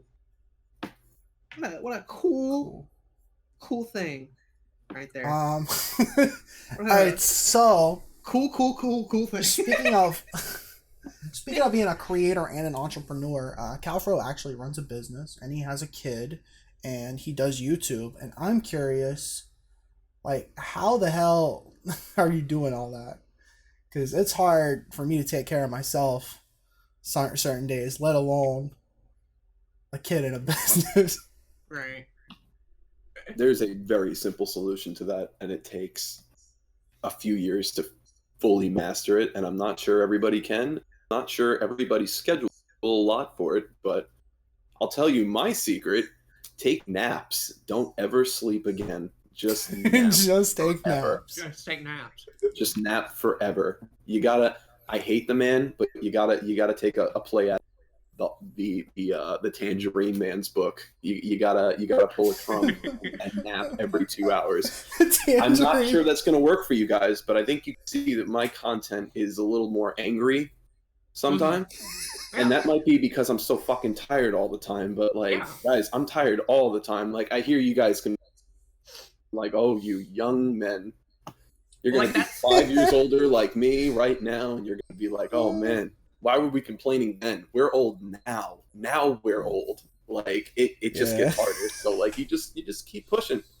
Well, and of course, because like you know what your end game is every single day. You have that goal, and like.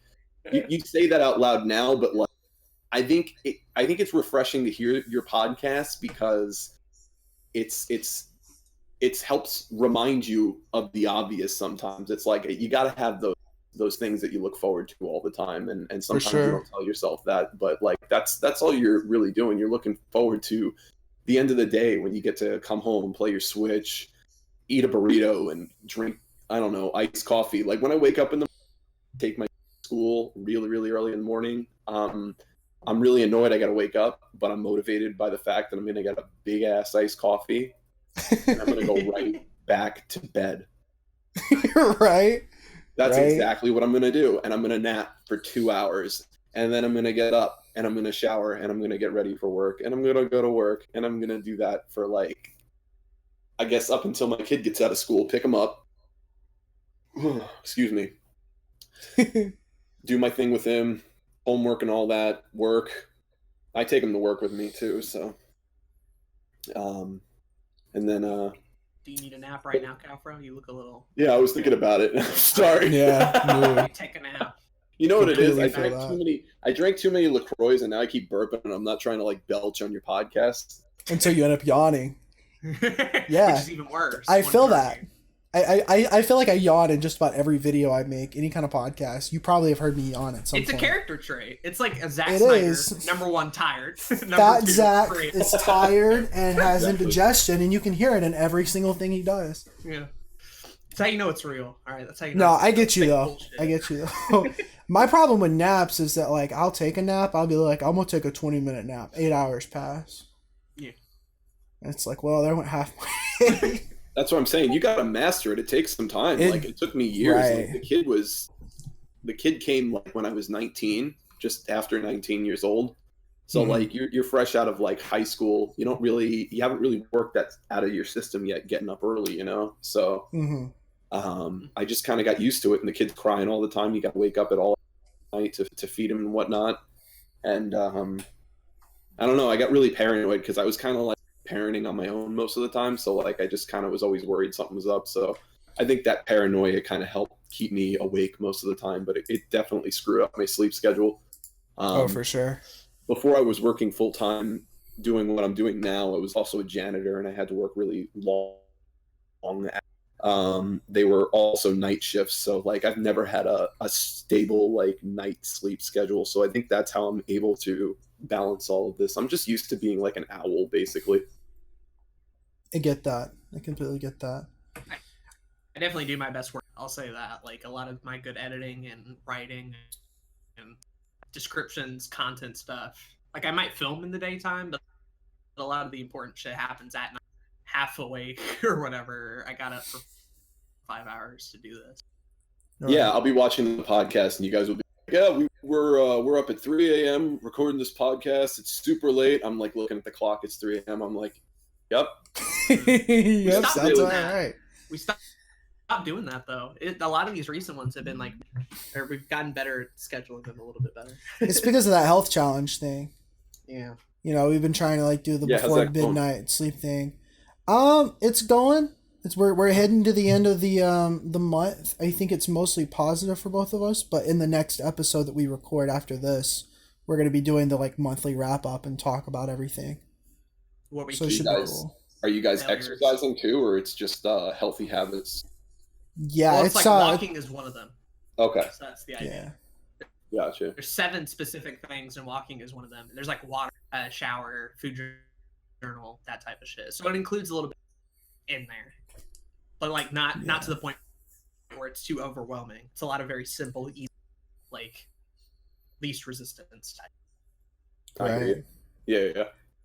And I will Okay, well, you're say, being realistic. That's not bad. That's a good start, you know? We've talked about it enough. We Exactly. might as well actually put it into action for once. Yeah. You know Yeah. what? And for anybody listening, it just kind of guilt trips them a little bit to, you know, be better. Not to feel bad, but to be better about, you know, being the best you can be. Oh, yeah. yeah, for sure. It's like I'm always complaining about being tired, so it's like, all right, what if I do something about it? Yeah. Yeah.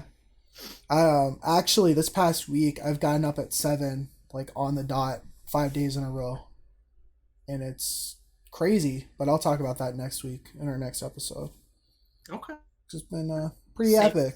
Saving a little bit for the next one. That's hype. Yeah. So, But anyways, I got another dumbass question for you. I'm ready, man. Got another dumb one. Quote, what's up with that Parker guy? What's the deal with that guy? What is the deal with that dude?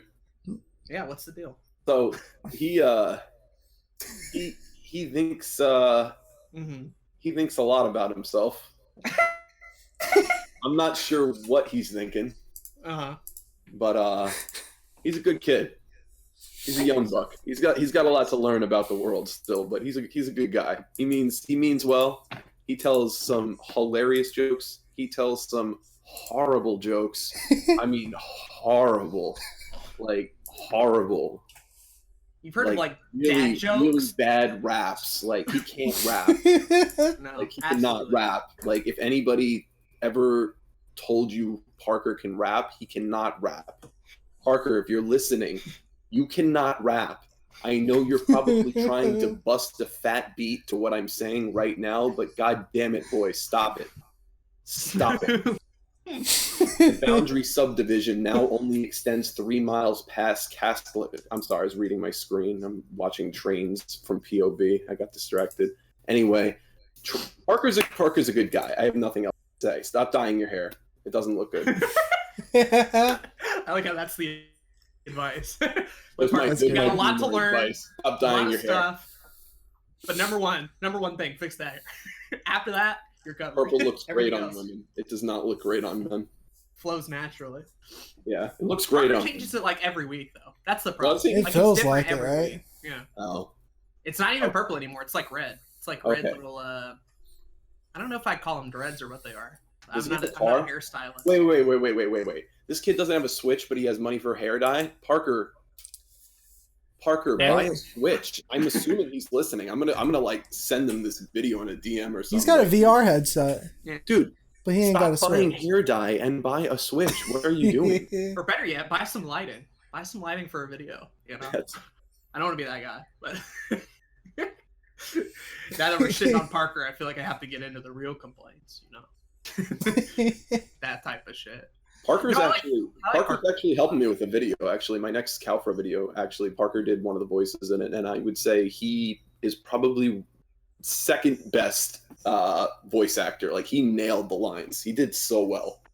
Yo, that's dope. So I That's think really you guys cool. are gonna like it when it comes out. It's taking me forever though. Like I'm meticulously working on it. I'm hyped. Details matter. That's the real shit. So I'll give props while we're all bashing on him here. He did a great job voice acting. I needed somebody female line that was high, and he nailed it. Dude's got talent. Dude's got some talents that I wish I had for sure. Especially that, Same. you know, I wish I was that outgoing. I wish I was that like much of a voice actor. I wish I did music stuff earlier. You know, I could bash on Parker all. Aden at that same age was too awkward and too scared to do that. I mean, so anyway, like I can't be that mean. you've already voice acted in one of my videos. I don't know if you realize that. I think you're better than you realize. I think you actually I just stole wish I the show started. in that one. I don't think it was me or Zach. I think you stole the show. You turned into a goddamn Autobot at one point. Yeah, It's so good. I was gonna Oh, that ask video. about that video too because it is one of my favorites of all time. I complained so- on Twitter. I was like, yo, I put this together in 3 days. Meanwhile, I did the video prior to that. It took me 3 months. And like that one got so many views so much faster. I was like, what the hell is going on? What the I rewatched it legit 4 times that night that it came out, and then once was and then continued to come back to it every now and then because there's just so much shit to miss the first time. time of so much like, wait, what was that frame? What I told Zach earlier, there's a frame where it's by Blue Couch Productions, but it's like faded or whatever. Or like there's a weird effect on it where I can't even tell. Zach's like, holy shit. It's just 1,000 little stuff. I like doing that kind of stuff. It's fun. I would say the simple, I know nobody's asking me editing tips here, but like I think the simpler the editing system or software, the more you can actually get out of it sometimes. So like I can pull a lot of stuff off with iMovie that I can't necessarily do with Final Cut Pro, even though I can use either when I'm editing. It's just more fun to use iMovie. I think you work really well with restrictions, Okay. like having those restrictions. And it's like, that's where a lot of like really good creative people, they're able to take those restrictions and make it into something crazy and wacky and fun. Right. Wow, like whereas I could do like a clean swipe or something like that. Like you'll notice in your intro, it's that nice clean swipe sometimes. And I'm like, I don't want to do that. Right. Let's do this rigid ass shit. Right. But also it's like a lot of people don't realize a lot of editing comes down to like the ideas to begin with and the eye for it. Yeah. And so it doesn't matter how well you know like a certain software, if you don't have the idea or the eye to exactly what you want to do with it, then you're not going to be able to do as much with the edit in the long run.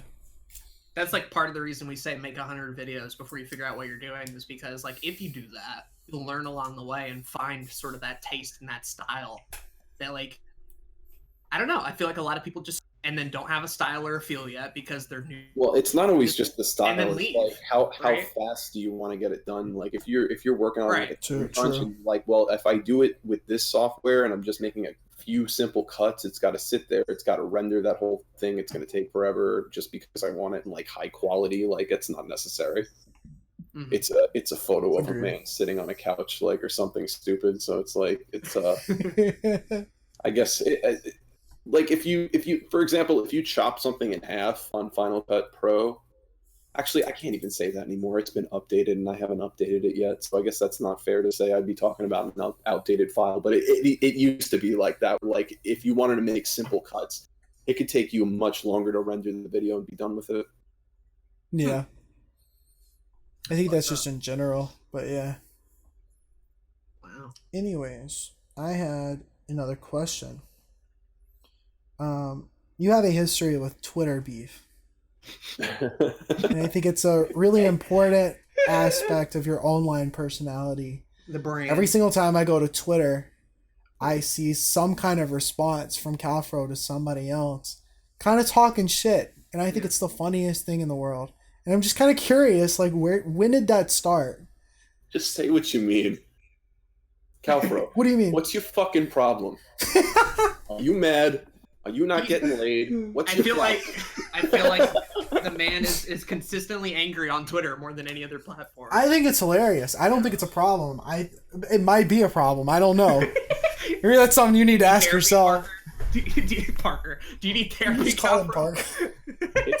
Park. Well, he would too. Like we both probably do. Maybe it's a Jew thing. I don't know. Just picking up that internal rage of being a slave. I don't know. I really couldn't answer that very well for you. It's something to do, I guess.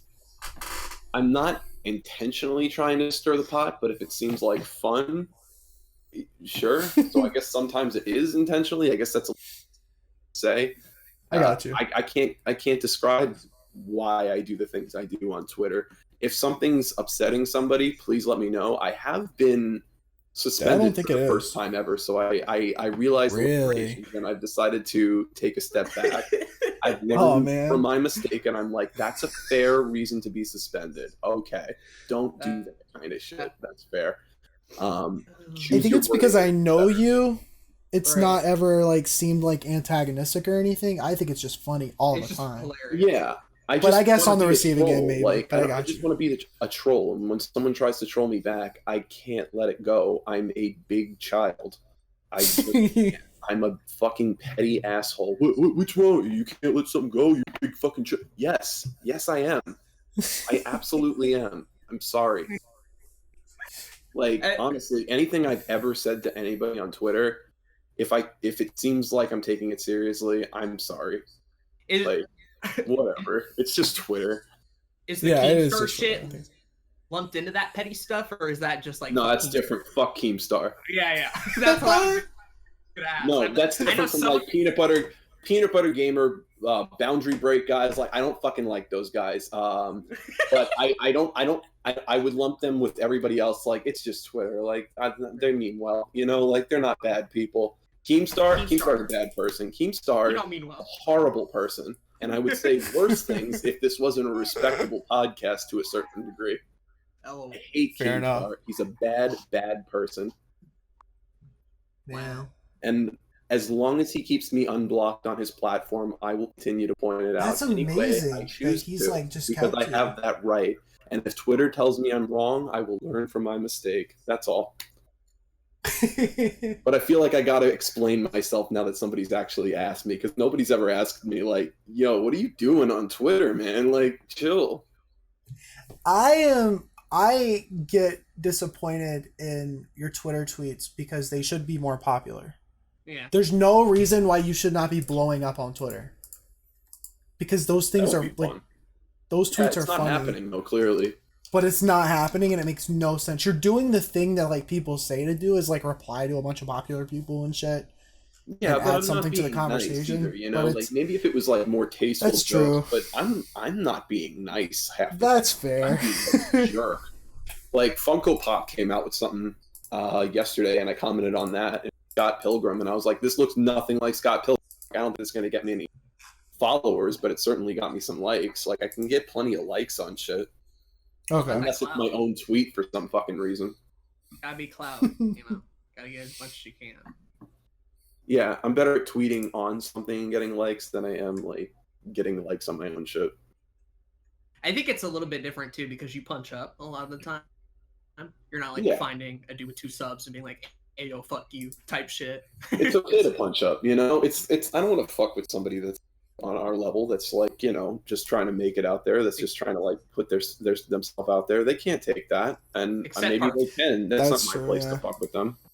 Parker has told me completely, you're like one of the nicest guys I know on the Discord server. I'm like, how the fuck am I one of the nicest guys? I was like, Parker, you don't know me at all if you think that. I was like, I'm thinking to myself, like, I'm probably the meanest person on the server. Like, I just Marjack do is, that a lot. but you're like number 2 on my list, my ranking. I Damien would likes not talk allow. shit, I too. remember when I met Marjack and he kept like removing my comments. Like he hated me when we first met. Like he can say what he wants, but he hated I think me. he hates everybody. Pretty Yeah. first. That's all I But hear. from people. Despite It's just whatever like, he thinks now, I don't think he hates me anymore. But like, No. despite whatever he thinks, No. God bless him. I love him. Like I love him. It's so wild. I talk to Marjack on a regular basis. That's so Yeah. funny. Yeah, He's he's only- like his cynicism is why he's so funny. Yeah, I agree. Yeah. I agree. He's such a wild. Yeah, that's why like when he was like getting upset with and he was deleting my comments, I was flirt with him. That's what he needs. He needs to be flirted It's so with. funny. And I did that for like 4 months. So I guess going off of the whole Twitter thing, I want to ask you about another social media platform that I asked you, I think in DMs or comments or something. I'm just kind of curious. Have you thought about doing anything on TikTok? Because I think you would kill it on TikTok with "Don't Live Like Me." I did one. You did? Okay. I did I didn't know one this. video. I did one video on there. I don't remember what I did. I really don't remember what I did. I'd have to look it up. I don't have it on my phone right now. But I think you should take all 50 episodes of Don't Live Like Me from the season 1, 46 episodes. They're all under a minute. Most of them are. And I think you should upload them all to TikTok. And I think that they will do really well. I'd have to Like, download just- them directly from YouTube because I don't have the Right. files for them anymore. That's fair. So it would kind of screw up the quality. I'm not even sure if that's worth it or not. Like TikTok quality ain't a thing either. So I can Yeah, always it's really just do not. season 2 going forward on there, maybe. You could. You could. it's not like you have to start from the beginning anyway. Yeah, I already started putting more production quality into the second season. Oh, shit. That's halfway right. through like a couple of ideas. I've only done like 3, but like I'm halfway through like a couple of ideas, and I'm like, man, I don't know if I can keep up with this editing for every single one. So I might have to mix them up. That's a mood. I For the audience that doesn't know, Cowfro has a series called Don't Live Like Me, which are basically mostly under a minute. Would you call them like short sketches type thing? Shit. Yeah, yeah, I would. Yeah, Just I mean stupid they're like a sketches. vlog style, but it's like small sketches that are just really funny, and a lot of self-deprecating humor, which I relate with heavily. And it's good. It's really funny. I concur. You explained it better than I could. That's perfect. I was just gonna say some dumb guy does dumb shit and he's dumber than I actually am, but man, is it dumb. Watch my dumb shit. Yeah, we'll have links to all of his stuff in the description in the show notes, by the way.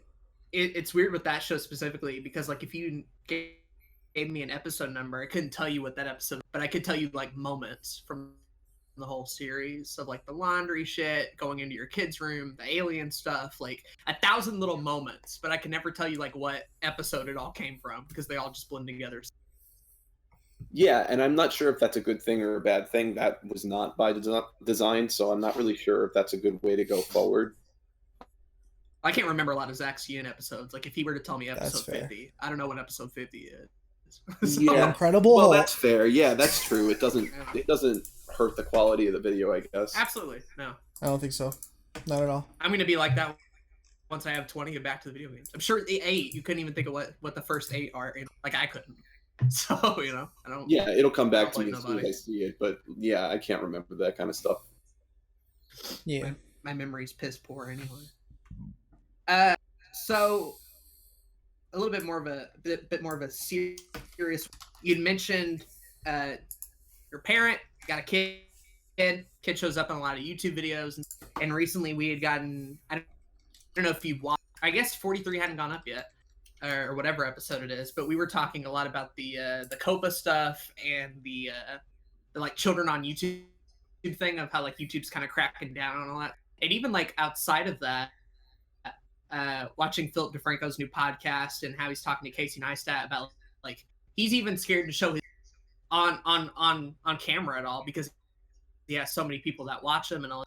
Do you worry about having your kid on YouTube at all, or are you just like, no, it's fucking fun, he enjoys it, I enjoy it, it's great? Like what's that relationship been like, I guess is what I want to know with your kid and YouTube and Well, I'm fully aware of the whole situation with them cracking down on YouTube and it's not being monetizable on YouTube or anything like that. right. And I honestly, I think that's for the best. It doesn't affect me, and it only affects the people that are making videos who are monetizing their children. And being one of those parents, seeing many of those families and videos of them monetizing their children, I would just like to say, fuck all those families. Fuck every last one of them. I that's how much I don't agree with what they're doing with their kids. They push these poor kids far too much. I mean, I think people like Daddy of 5 and think that's a horrible dad, and that's because he is. But like, Yeah, not for the sure. end. He's not the end of the list there. Like, there's some no. really great looking parents that I personally think that if you watch a little closer, sometimes you see some things that are kind of a tell. And I don't think anybody's monitoring the sort of things that go on with kids. So I think the best thing they could have done was demonetize everybody, because like, I don't want to just start dropping names of certain YouTubers, but like, you could throw out a random three random letters and then call it family channel at the end of it. And you could have named like tons at that point. Family vloggers are huge. They still are. Like it's a big Yeah. market for sure.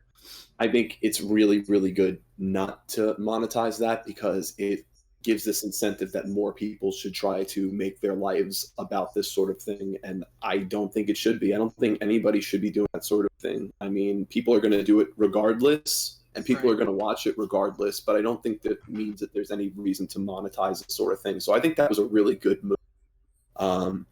It not being monetized will probably help it not show up in people's feeds as easily as well. As far as my own kid on YouTube, Yeah, what does that mean for you exactly? That's right. that's Now that you kind of see where I'm coming from with other people, for me, I'm helping him edit things when he asks me to, but Right. beyond that, I don't want to have anything to do with his channel. I want him to be able to upload it as much as he wants, but we have a strict policy that he has like that set up on I mean, I'm not unfamiliar with the system. So like I have it set up for everything. Like you can't just comment on his videos. Like I'm gonna check every single comment. Right, you're gonna be Good, that bad. good. Yeah, for sure. Right, I totally am. I mean, it doesn't take time either. I mean, they pop up in your notifications, so you know when they're there. Right. I'm not expecting him to blow up either. If he does, I'll go from there and I'll figure it out. If my kid did blow up, Before you did, like that'd be great. God bless him. I hope he does. I'd be fine with that. You know what? Somebody made it. Yeah, fair enough. I would help him as far as I could, but I don't expect that to happen while he's still a minor. Probably not. But I would love for him to build a library, maybe build a few subscribers that are his friends if that's what he wants to do. And when he's older, he has this old channel that he can say, I've had this since this time and I've been uploading since then. That would be really cool to be able to say, you know? That's what I'm thinking, at least. It'd be a neat little time capsule to be like, look what I did when I was like 6 or whatever. Like, this is Yeah. neat. I know some parents do that with like Facebook and other platforms, and I'm like, no, that's stupid. Do it with YouTube if that's what he wants to do. But that's right. You know, that's just my opinion. People have their opinion. I mean, you can find predators and anything like that on any platform. So I think he's just as safe on there as he is on any other platform. Mm-hmm. The fact is, I know how YouTube works better than most other platforms, so I feel like he's safer on there. Like I said, I'm watching everything, so. You know the system a little bit better than like Facebook, right? Yeah, that's fair. Yeah, well, I guess the other thing too, it would be different if he was just in a lot of videos and clearly not like enjoying it, right? Because I know a lot of people who do that who just like put their kid in front of a camera and they clearly don't want to be there and don't. Oh, sure. It. But that's like their business, right? And so they have to. I had like every time I put him on YouTube, that was completely his idea. He begged and pleaded for me to let him stream. And that's how it started.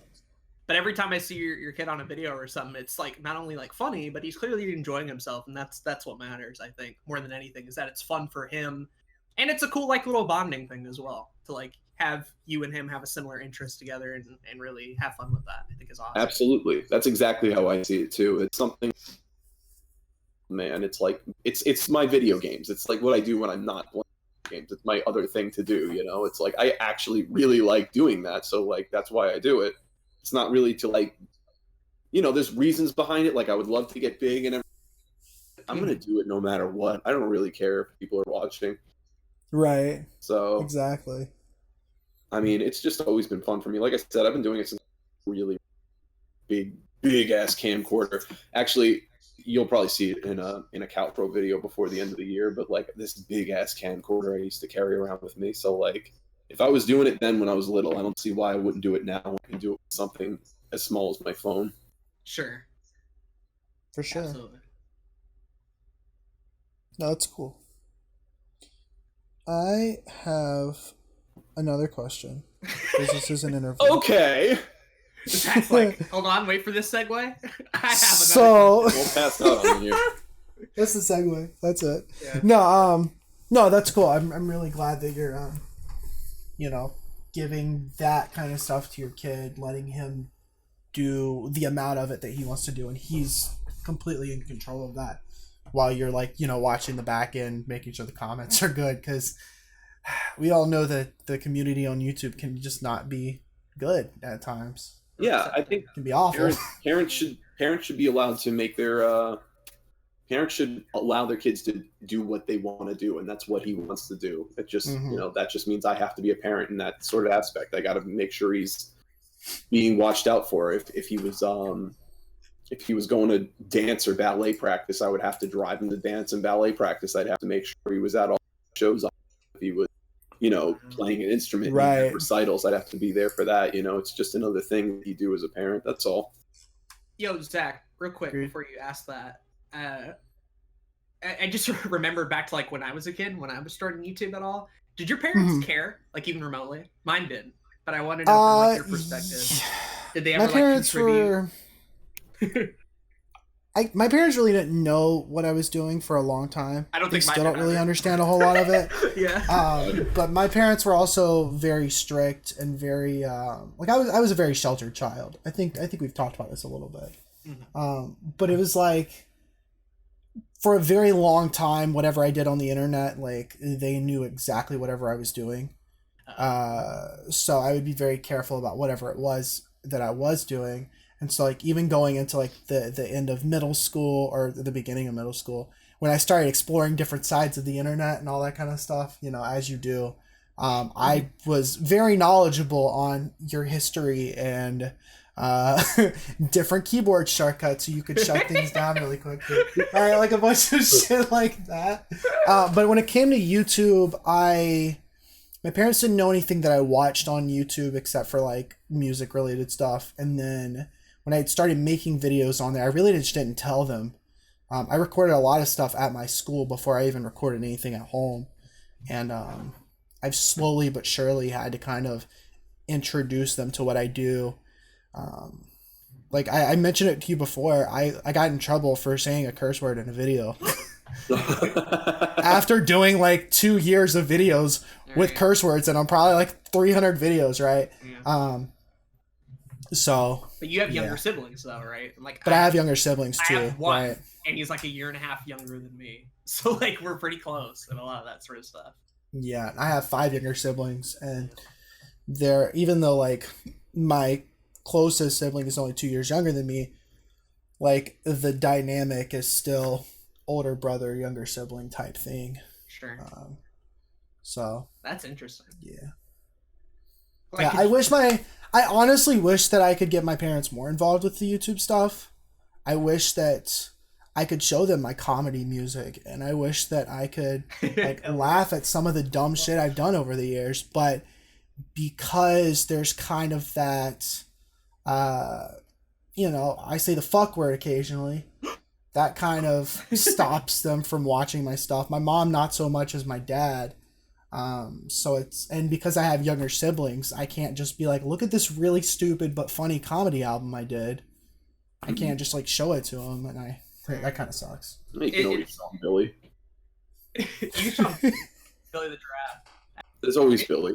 Oh, they've seen Billy the Giraffe. Yeah, my mom thought it was cute. That's gotta be rough not being able to show your family, because you know they're some of the people that are closest to you, so it's kind of gotta be rough not being able to show them what you're so like passionate about. And it's such a big part of my life too. We were kids when we started though, when YouTube got big. Like how could they have known, right? It's a little bit different. Yeah. For you, when you were the adult in that situation, we were the kid. And had parents that didn't know it. Well, I was the kid and the adult. I mean, I was and the adult, right? I was 16 when I started. Yeah. Yeah, same. Probably like the first generation of parents that even like know what it is. Yeah, I mean, my parents definitely found Charmander is Gay, the Great Tampon Adventure. They were none too happy with that, and my family did curse, but they were still not happy with that video. I'm not public, and they're like, we don't talk like that. Yeah, no, they were not. Yeah. Well, for me, it was always the thing that like, if anybody wanted to know what I was doing, if I went away into my room, they would just be like, oh, he's making YouTube videos, right? So like they knew what I was doing, and they know I record podcasts and stuff. I have to tell them, oh, I'm going to go record a podcast with Zach, that type of shit. Really the closest it ever got to me was I had my dad on the finale of Questions on the Couch and for the YouTube Rewind 2018 video. And that was just such a fun experience to like give him a taste of what that, and it's so funny because I think of him as like this really smart guy who like has a lot of shit down, and then I threw him into my YouTube world, stuff that I've been doing for like 2 years or so in Blue Couch Production, and just how awkward and shy and scared and vulnerable. And I was like, whoa, this is really cool. But no, both of those videos, my mom on the other hand's like, he just does YouTube stuff, whatever. Yeah. Well, it's like that's how it goes. My father was very, very much so into like pushing me to do more and more, and then my mother was just like, "That's nice. Don't let the client see it." That's all. Yeah.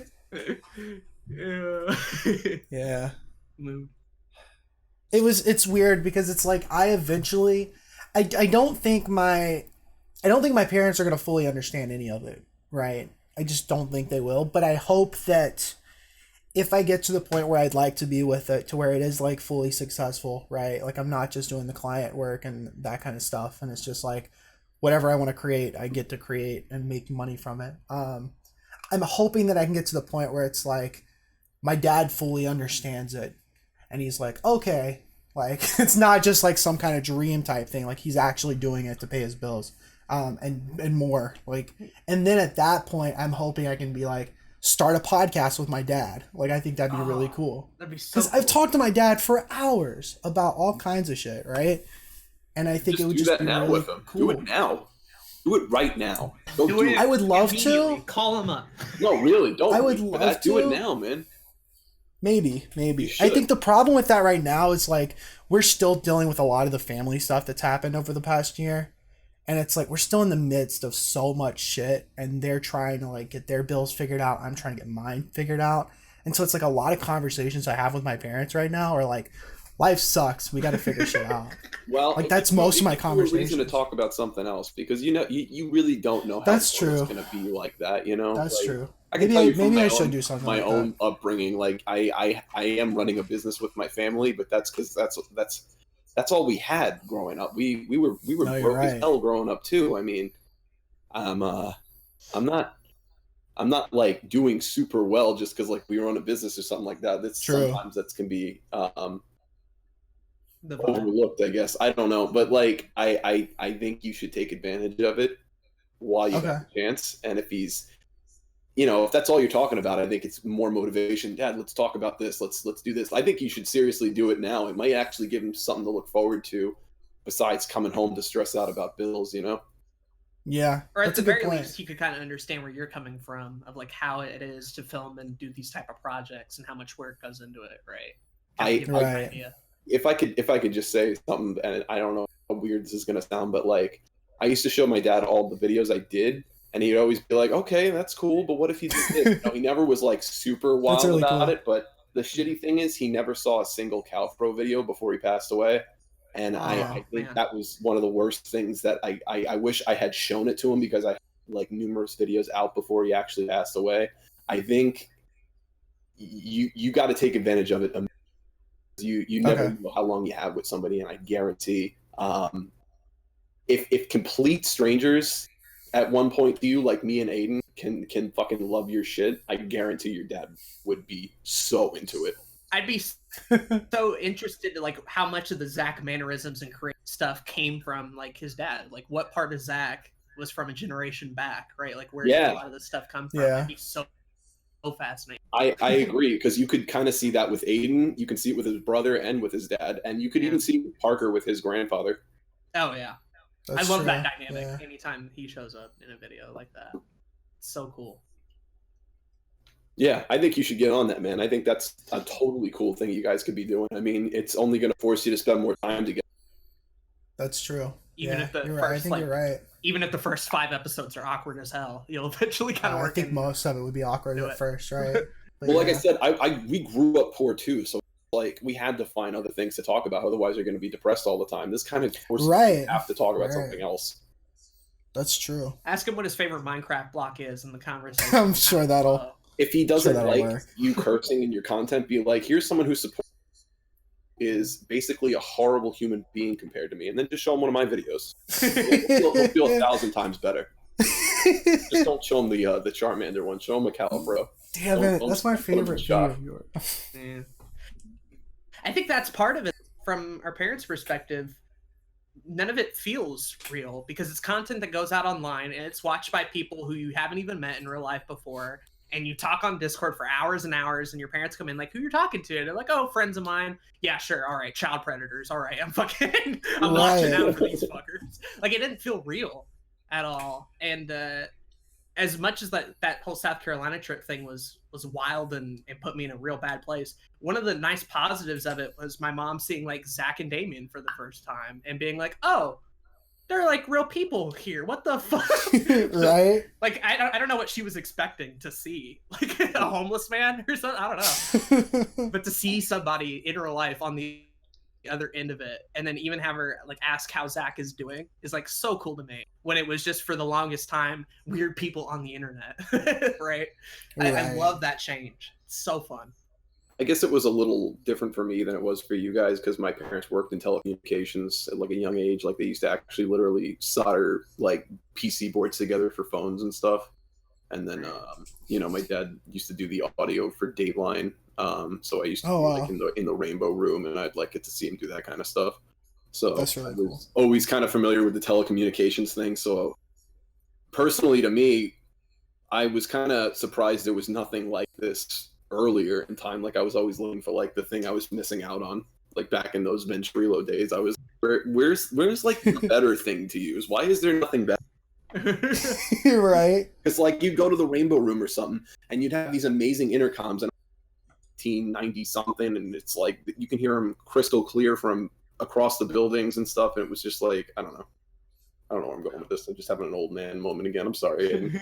No. Just going back on my point. It's cool to know that you like came from that kind of corporate video atmosphere a little bit more. Yeah, I had no idea. That's cool because I didn't know that either. And it's Yeah, like I my think I had dad. more to add to that. And I but yeah, no, it was cool. I used to get to go to the Rainbow Room when my dad worked for NBC, and he actually got an Emmy from NBC because he worked on the audio during the 9/11 situation. So that's why he got that. So we actually have that hanging in the music school. It's cool. It's a plaque. It's not, you don't get a big you don't trophy. get actual trophies when you like behind the scenes Right. and stuff. But he won an Emmy, so that's kind of cool to gloat about. It's like my dad won an Emmy. What'd your dad? What'd your dad do? Nothing. Sat on the couch. Fuck him. Wow. Very cool. Very cool. Yeah. But it was cool because I got to go on the set of things like not that anyone gives a shit about the Rosie O'Donnell show, but I did get to go on that set. I got to go on the Saturday Night Live set. Yes. Or I think it was it was Saturday Night Live. It wasn't Mad, right? No, it was Saturday Night Live. Wow. That's cool. Yeah, that's really cool. Yeah, it gave me a real interest in wanting to do the television production thing because after I did graphics design, there were 2 years of television production, so that's where I kind of got a good grasp of like editing and script writing at that point. That's why when I started the Cowfro thing, that was like a fresh start for me with a fresh channel that nobody knew me on. I didn't tell people right away from my older channel that like I had a new channel and I was uploading again because like I had stopped and I had started using it for like baby videos when I had a child. And then I was like, oh no, what have I done? I ruined my awesome YouTube channel with all these goddamn baby videos. Over. Down the drain. Yeah, I lost so many subscribers doing that. I wasn't even thinking about the subscribers at that time. Well, because it was just, you were doing it for fun anyways, and you just want to show off your kid. Like, yeah, it makes sense. I don't blame you. I didn't have like memory on my phone, and I was like, I'm gonna lose these videos. So I better upload them. Yeah. Yeah, because like still that was like when he was born, it was 2010, so like you still couldn't like upload straight from your phone back then. Right, and most of the YouTube videos still back then was mostly like home video type stuff. I was still doing the SD card thing. Damn. Yeah, not fun. Things have definitely gotten better on that front. Yeah. Anyway, we interrupted like a question from Zach like from 30 minutes ago. I'm sorry, my bad. It's fine. It's fine. I got into some really good conversations. Yeah, like that was a great tangent though. I love that tangent. Yeah. That'll just happen with me.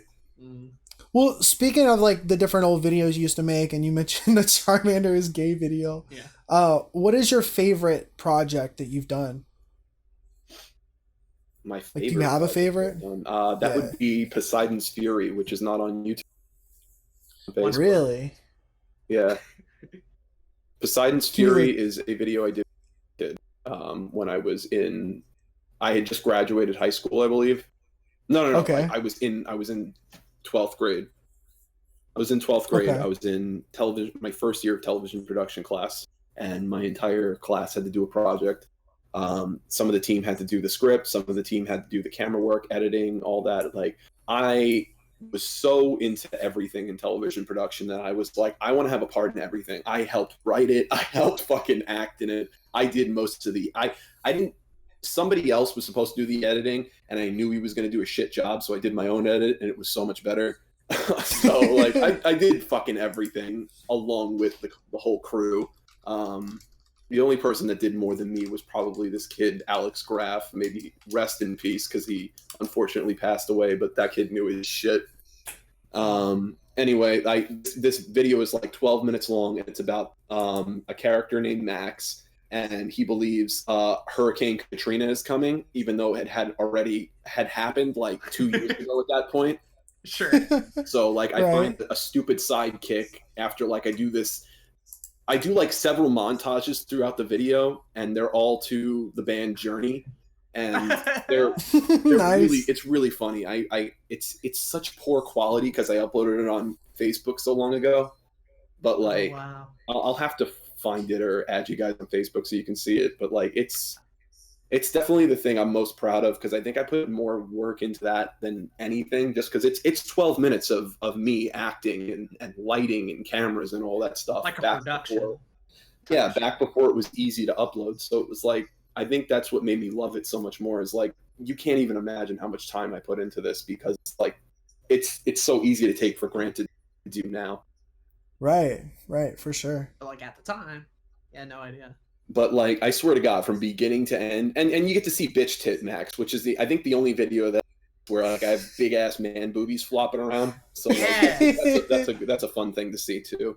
Yes. Yeah. Nice. I'll have to watch that. I've never seen it before. Yeah, I'd love to see that. Yeah, find me on Facebook, because cool. then I don't have to like rip it from the internet. You can just see it in its own quality. But like, I should upload it at some point. I just don't know how to record stuff from Facebook. It's probably like a program that can download video off it. I should try to figure it out. But I don't know Facebook shit, so I figured I don't either. Facebook sucks. Yeah. Facebook does suck. We have talked about it before on the podcast. Multiple videos just don't show up on Facebook. That's what irritates me so much, is like they suppress videos. They intentionally suppress videos. I have no idea how that algorithm works, and I've started uploading Your Everyday Nerd over there. I've got like 40 episodes already uploaded. See, that's what I'm talking about. I know I'm just, that channel, and I haven't seen a thing, and I'm not going to, because it's so a video. Weird. What I started doing on Cowfro, that attention is, I would put the link for the video, but then I would put a picture of the thumbnail rather than the actual video. That's what you're Right. supposed to do. That's what you're supposed. Even on Twitter, like if you just do the link, it will not show up. You have to have like an image or a clip. Or something. That's how the Facebook algorithm works. So that, if you didn't know that already, that's how you got to do it, because it's I just don't think it works any other way, if I'm not mistaken. Well, Facebook has a video like thing creator program thing now. Like they have an entire creator studio and shit. And so like I'm uploading actually like the entire video to the Facebook page. Gotcha. And I got to figure out like how their algorithm works, how their studio works, and it's a mess. It is a mess. It's definitely frustrating. I thought about doing that with Cowfro, and I was just like, Yeah, it might be more work than you should do. That's how I'm feeling about me too, but I'm still gonna like, put them all up there and see what happens. That's funny you say that, because that's actually how I feel about like me's, but like do them on TikTok. I'm like, I'm not sure if that's worth my time. Like, I'm not sure what I think as big as TikTok is right now, and because of that short form content, I think you would kill it on there. I mean, I might. I got some quick, and I only posted one thing on TikTok. Okay. I'll help you. I'll download them all for you. Put them in a drive so you can download them, make it a little easier or something. But interesting. Cool. I didn't know you could do that. Yeah. It's pretty easy to like download a bunch of videos from YouTube. Actually, that would be really helpful if you're able to do that. Let me know. I got you. Anyway. So going off of Zach's question, talking about your favorite YouTube project, I want to go the opposite direction. What's the number one YouTube regret, lowest point, fuck YouTube type moment that you've had so far in your career, I guess? I made a video on my Max Minton profile, and it's called fuck YouTube ads. And I was just mad at all the ads, and I was mad at Vin Diesel because I'm sick of Vin Diesel's face at the time. And, like, there was a video where like he's like let's do this, I'm gonna find it and link it to you, but like that was my lowest point. I was like, I didn't want to upload anything to YouTube anymore, and then all of a sudden this video blows up, and I was like, I guess I'm gonna keep doing YouTube. Because like it got like over 1,000 views, I'm pretty sure, and I was like, well, since when does this happen to me anymore? So it's like, if you look at the video list, it's like right in between like a bunch of videos with like 10 views or something like that. Right, and then there's just a spike. Yeah, it's just like, what is going on in my life? I don't know how to make But it's weird that the spike is the giving up video. Like, Okay, so in between a video with 23 views and a video with 65 views, there's one for 4.4K. oh, I see this. It's like 9 seconds long. And it's too. called Fuck YouTube Ads. what the fuck? That's great. Sending it over Discord. 1 sec. There you go. Enjoy that, guys. Oh boy, here we go. I don't know why I got so much attention. I'm gonna play it right quick. They might be able to hear it, but I'm gonna play it right quick. It's only 9 seconds. Yeah, go ahead. Dude, Wonderful. I've seen this video. Yeah, I've seen it. It's so good. That's great. Oh man. Like I did no editing like too. how Like, that's- I did such little editing, and people. This is some people were mad too. I was like, and they weren't even mad at me. Just mad. Wow. Really stirred up the anger, didn't you, on that one? Really pissed in the fucking threw that whole bitch in there. Damn. Oh fuck. Well, Zach has to answer a phone call right quick. What an asshole. What a pain in the ass. He says feel free to keep talking, but I think we should just remain silent for the next just 15 for the next minute? No, 15. Let's just do 15. 15? I don't know. 15 minutes to appreciate what a great and awesome fan I am and how fantastically better I am than Patient. Wow. We could do that while talking. This is the Cowfro interview / Cowfro keeps taking stabs at Patient until she basically tells me to go screw myself on Discord. Yo, here's what we can do. I've been asking you a shit ton of questions. You got any for me? I could answer some shit while we Absolutely. wait on my boy Zach. It's an interview, but you can ask some shit too. I can ask people anything. would like to know. What you thinking? Pop me with a question. You should okay, how do I form this into a question? Will you act in a video of mine? This is just me doing work for you. This is all this started. Yeah. What is it? I don't know. I just want you to do voice lines. I think it would be funny. Because you think I can voice act for some reason? Well, I already put you in a video, so if I could bring you back, it would be funny, especially when you see this part I did with Parker, because I brought back his lines where he says I like to cry a lot. So that's a I classic. think if I brought you back, literally, dude, your character in this world that I've built is hilarious. You are a talking, morphing couch. That's just hilarious. That's awesome. Like, if I brought that back, it would be hilarious. Even if it was like a 5-second cameo where you did some Spider-Man thing, like from Family Guy, where he's like, everybody gets one, like something like that. Some stupid. Yeah, that'd be hilarious. It'd be like you're I like a superhero in this stupid world of mine. I could enjoy that. Like, I'm serious. Like, the whole reason I do these videos is because I'm trying to build a lore that I have some basis to, like, work on a video game with at some point. Right. Like, way down the road. Like, I'm in no rush to work on a video game. Like, I know bare minimum, but I'm learning. Learning along the way, picking up new. So there's a question for you. You got any experience with game development at all? Experience with what? Any with game development? Anything? Oh, kinda. Do you know what I did before Blue Couch Productions at all? I know you've mentioned like some Mario Man channel, but no, not besides that. So back on that channel, I was part of a forum, the Sploder forums, and Sploder was a Flash game making site. And a lot of the videos I produced on that channel were the Sploder show, which I would talk about like game reviews. I would interview people. I'd have like a final thought on something to do with the forum or whatever. But no, that whole forum was about like game making through like the website and through that tool or whatever. So back in the day, several like little Flash games or whatever. And obviously it's like, I don't know how to program or code or anything like that. But in terms of like simple Flash game type shit, where like I still obviously had counts. Yeah, I mean, no, I did a Ninja Gaiden game. I did a Legend of Zelda game, but the Zelda one was like a platformer, so it really had nothing to do with like Zelda at all. Oh, cool. But yeah, I did both of those, and I played through both of them on that channel. If you want to get an idea of what they are, but aside from that shit, back in like 2012, I haven't since, just because it got like a lot more. I'm like, where do I go after this? And there really wasn't a good like segue Gotcha. into it because everything else seems so complex by Yeah, comparison. that's kind of how I felt about gaming for a while. Like I gotta kind of stop because I need some classes or something. Yeah, like I would have to learn programming or shit like that. But no, like I did like simple Flash games back in the day. They were fun to make. I'll have to show you guys the videos of that so you can react to them. But the Zelda one in particular is so bad. It's awful. The Ninja Gaiden one, but the Zelda one's okay. And you also get like prepubescent Aden giving a commentary track on the entire game. It's wonderful. Well, since I asked you, do you have any experience, Zach, with any game development? A very small amount. Very small amount. Like I was definitely interested in it at one point.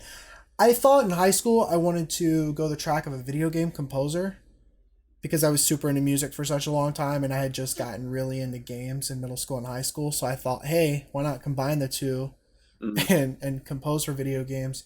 And so it's like my friend and roommate Damien, he's working on an RPG Maker game that he's been working on for a few years. I still intend on doing the music for that.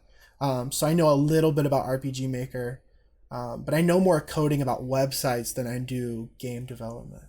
Okay. Yeah, you were on the website shit for a while. You knew your shit.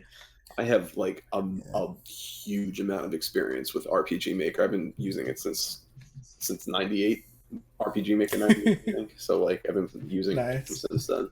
I love those systems, but like I think if I was going to make a video game, I'd have to use something like a unit, right? Or whatever. This era, this generation, I don't know what you want to call it. Just it's a little out of date. I don't want to make a Final Fantasy game, I guess. Yeah. Fair. Yeah, I feel that completely. I'd want to do like a weird off concept type of shit, or kind of like maybe Monkey Ball or something like that, but like weird. Just like you're fucking gerbil trying to get like cheese or whatever, and you're getting chased by like a big fucking who doesn't want you in his house. Like I'd want to do something weird and off the wall. That's and cool. Not something like crazy in depth. But I don't know. I haven't thought about down that for like any project personally. Like I was thinking more of like a for myself like a side scroller, but if I could maybe like a smaller micro version of like a Metroidvania kind of thing. Oh, I'd love to do one of those. That'd be really cool. But like I would totally have to use my character. Like I just think that would be a lot of fun. But that's exactly why I was asking you that first, Aiden. I was bringing your character into this lore. I could use this talking couch character, and exactly that would be absolutely hilarious. You know, speaking of characters from that video, I've been wanting for the longest time to understand what the fuck the worldwide meme character in that video is about at all. Like every time I watch it, I get super confused when Ethan comes on and like the shit that he's doing. I want to know what was going on. I don't know Ethan. I've never spoken to Ethan. I did not want to put any minors in my video. I did not get permission to be in videos. All right, so I'm going to be a robot. He didn't fucking care. I was like, I don't want to even ask him. I'm not even going to I don't know him. Yeah, I'm just going to use his likeness and see what he does about it. I mean, he's free to use mine. I already got Zach saying Cowfro sucks dick on Tuesdays in a video, so you can't do much worse. I think I did show him that video eventually, and he liked it. Well, I hope he enjoyed it because he seems like the kind of guy that can definitely take a joke. Because I thought it was pretty funny. You should have seen me geeking out when I was writing it because I thought I was shit when I was writing it, and then it came out, and I was like, God, I hope this is funny still. I've watched it too many times. It's like that sometimes. I just released a video today, and there was a joke in there that I think is awful. I don't think it's funny at all. And Jay literally just responded to me in like the DMs like 30 minutes ago. It was like, this bit just had me laughing my ass off. And I'm like, okay. Was it cool. The bit that I commented on your Everyday Nerd? No, I didn't even... This asshole called me a furry. It's such a good comment because I was like, what are you referencing? And then I went back to the timestamp. I'm like, oh, that's clever. That's clever. You said the fox fills the hole or some shit like that. No. I was talking about Fox, the movie company. Sure. And then you said something like it was furry related, and I thought that was kind of funny. Oh, wow. Just being a dope. But yeah. But anyway. I forgot if we left off on a question and I was supposed to answer it. Well, no, that was just it. It was just like the worldwide meme character basis. And oh, yeah. It's like the confusing part of that video for me. I didn't know who to put in there. I was thinking of adding Jay to it, but I don't ever talk to Jay. Jay's never really around to talk to, so I was like, I don't really want to put him in there because I haven't really got to know. Right. Right. So right, for sure. I keep seeing videos where you and your brother were talking on Lion's Honor, and I was like, I kind of got a feel for how you guys kind of back and forth, and I was like, I was looking at my lines, and I was like, Aden has more lines, so let's just have him bounce off with his brother. That would work perfectly. There we go. And I don't have to put any work into this character if I keep changing the way he looks. I just have to take this face and just put it on anything. A wrench. Such a good idea. Some guy's pants. Definitely that was fun. The best use of his character that he made, because he made that little slime character, and he was like, what if I just take the glasses here and put it on shit? Seriously, I hope he enjoys that. Like, I really the bit that I gave them. I'm not sure. He's my favorite part of that our friend video. Caffeine Dragon was too happy with his bit, but I thought it was good. No, I thought it he's was always good too. So it's hard to argue. My favorite, like I say, Ethan's my favorite part, but my actual favorite part's the end, and it's just Marjack and company and the mystery sides. Yes. We're getting Oh kind of yeah, and they're chilling with my best friend Duna. She's that's Zebra Fro out there in the middle. And then poor Kyle, I couldn't even hear his fucking line. I have no idea what he said at all. I still don't. He said, I couldn't think of anything for that one. Oh, okay. So it really doesn't matter anyway. It was like, I couldn't, That's a I Kyle couldn't line, think of what to honestly. do for him. And then I came across a line where he says that, and immediately after Marjack says his line. So I didn't even have to like put two bits in. It was just one scene from that, one of your, what is it? That game you guys all play together. Oh, Quiplash? That's what that was from? Yeah, it's Really? from Quiplash. Oh, I thought you had them record that individually. No, they had no idea they were going to be in the video. That's great. That's What's great. the Marjack line from? Is that from... He said the that same right video, after yes. Kyle said his line. It's all in that Oh, one really? video. I Yeah, need to find that again, because I thought, again, like Zach, I thought you made them They record both- that later. That's great. I think Kyle couldn't get a good idea for his answer, and then Marjack said his thing about his answer. That's what they were referring to. That's great. It worked really well. Like it made a lot of sense. Yeah, that's the way I go about those videos, because I've done them before. They're a lot of fun. You just you sit through like one video, you write down some of the most funny out of context lines, and then you use those lines to build a script. But then you have to fill in the empty spaces with your own dialogue that you record later. But because I was using so many different characters, I needed one more person that I could have say something in between all the recorded lines. And that's why Worldwide Meme worked so well, because I could use him as that other character that said something. He filled in a lot of blanks. A lot of that's it what was I'm trying to good. say. Yeah. Man, I By love the way, that for the fucking- audience, those who haven't seen this video, we're gonna go ahead and post it in The new the show. description. But it's called The New Show, so check it out. It's funny as hell. It features Aden and I in some interesting ways, Yeah. and I love it. I love it so much. It's so weird hearing lines that I say like constantly out of context in that form of video. I'm like, do I really sound that fucking like? Every line I had in that video, I'm like, do I like? Is this how I couldn't get all the view me? sound effects out of your Let's Plays. So like there's this one sound effect where you're playing Super Mario World and this buzzsaw comes by while you're saying something. And I was like, I can't get this sound out of here. So I was like, fuck it, the couch is gonna jump over a buzzsaw. I just edited that in. I was like, fuck it, he's jumping over a buzzsaw, and that's why the buzzsaw comes through. Wow, that's neat. You pulled through so much. You pulled like Back to the Video Games, Mario World shit.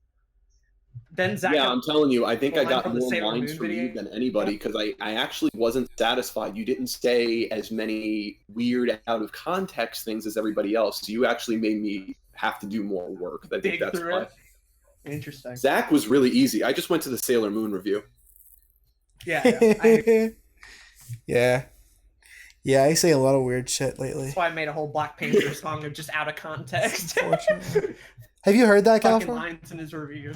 Fucking Aiden's song called "I Like Black Panther," with just words from my Black Panther review. You know what? I was playing hardcore Blasphemous last night for like 6 hours straight, and I went through both your albums and both your goddamn Anchor catalogs. That's great. Yeah. Wonderful. That's great. Yeah, I just like looking for Black something to listen to. So yes, I did hear. Wonderful. Oh. I wish I could quote something, but I can't remember what he had you saying. How do you feel about the Billy the Giraffe song? You know what? I liked it at first, then I hated it, and now it's growing on me again. Circle. Yeah, That's great. it's That's a pretty great. good song, and I think you're gonna have to look at the fact that you're probably not gonna have something that good again for a while, but that shouldn't discourage you. You should keep going, man. Okay. Good. Good. It's a I'll bop. I like keep that in listening to mind. song.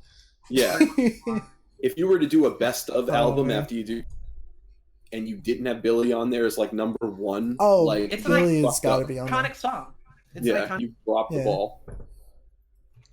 It's no George the Local. I think Candyman, having but that it's good.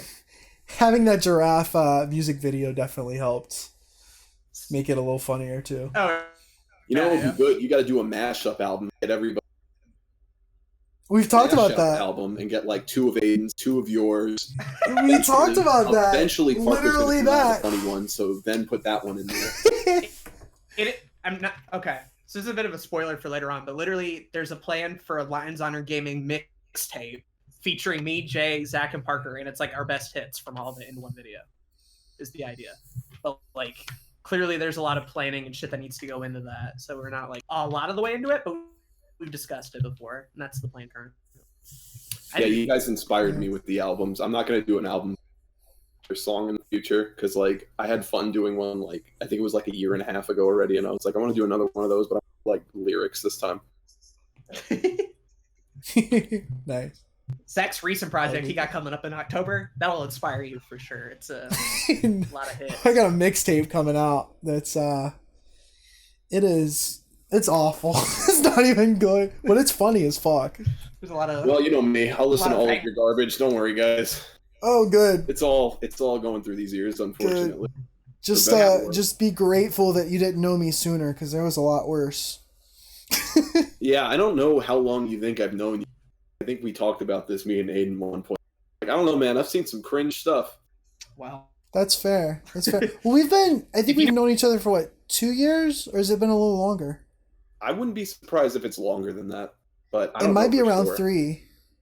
Hard to tell. I don't either. I know it was a Might little be bit around later, 3, I think, after, because you and Zach met first, and then but I'm not sure. I met you second because I didn't even know he had a Discord or anything when I first met him. I don't think I had a Discord when I first saw Zach. Okay, so it was around the beginning of it was around the Discord era, so it's been like at least 3 years max. 3 Yeah, years I was now. definitely But, like a viewer of yours before I was like, in your Discord channel pissing people off. But Yeah.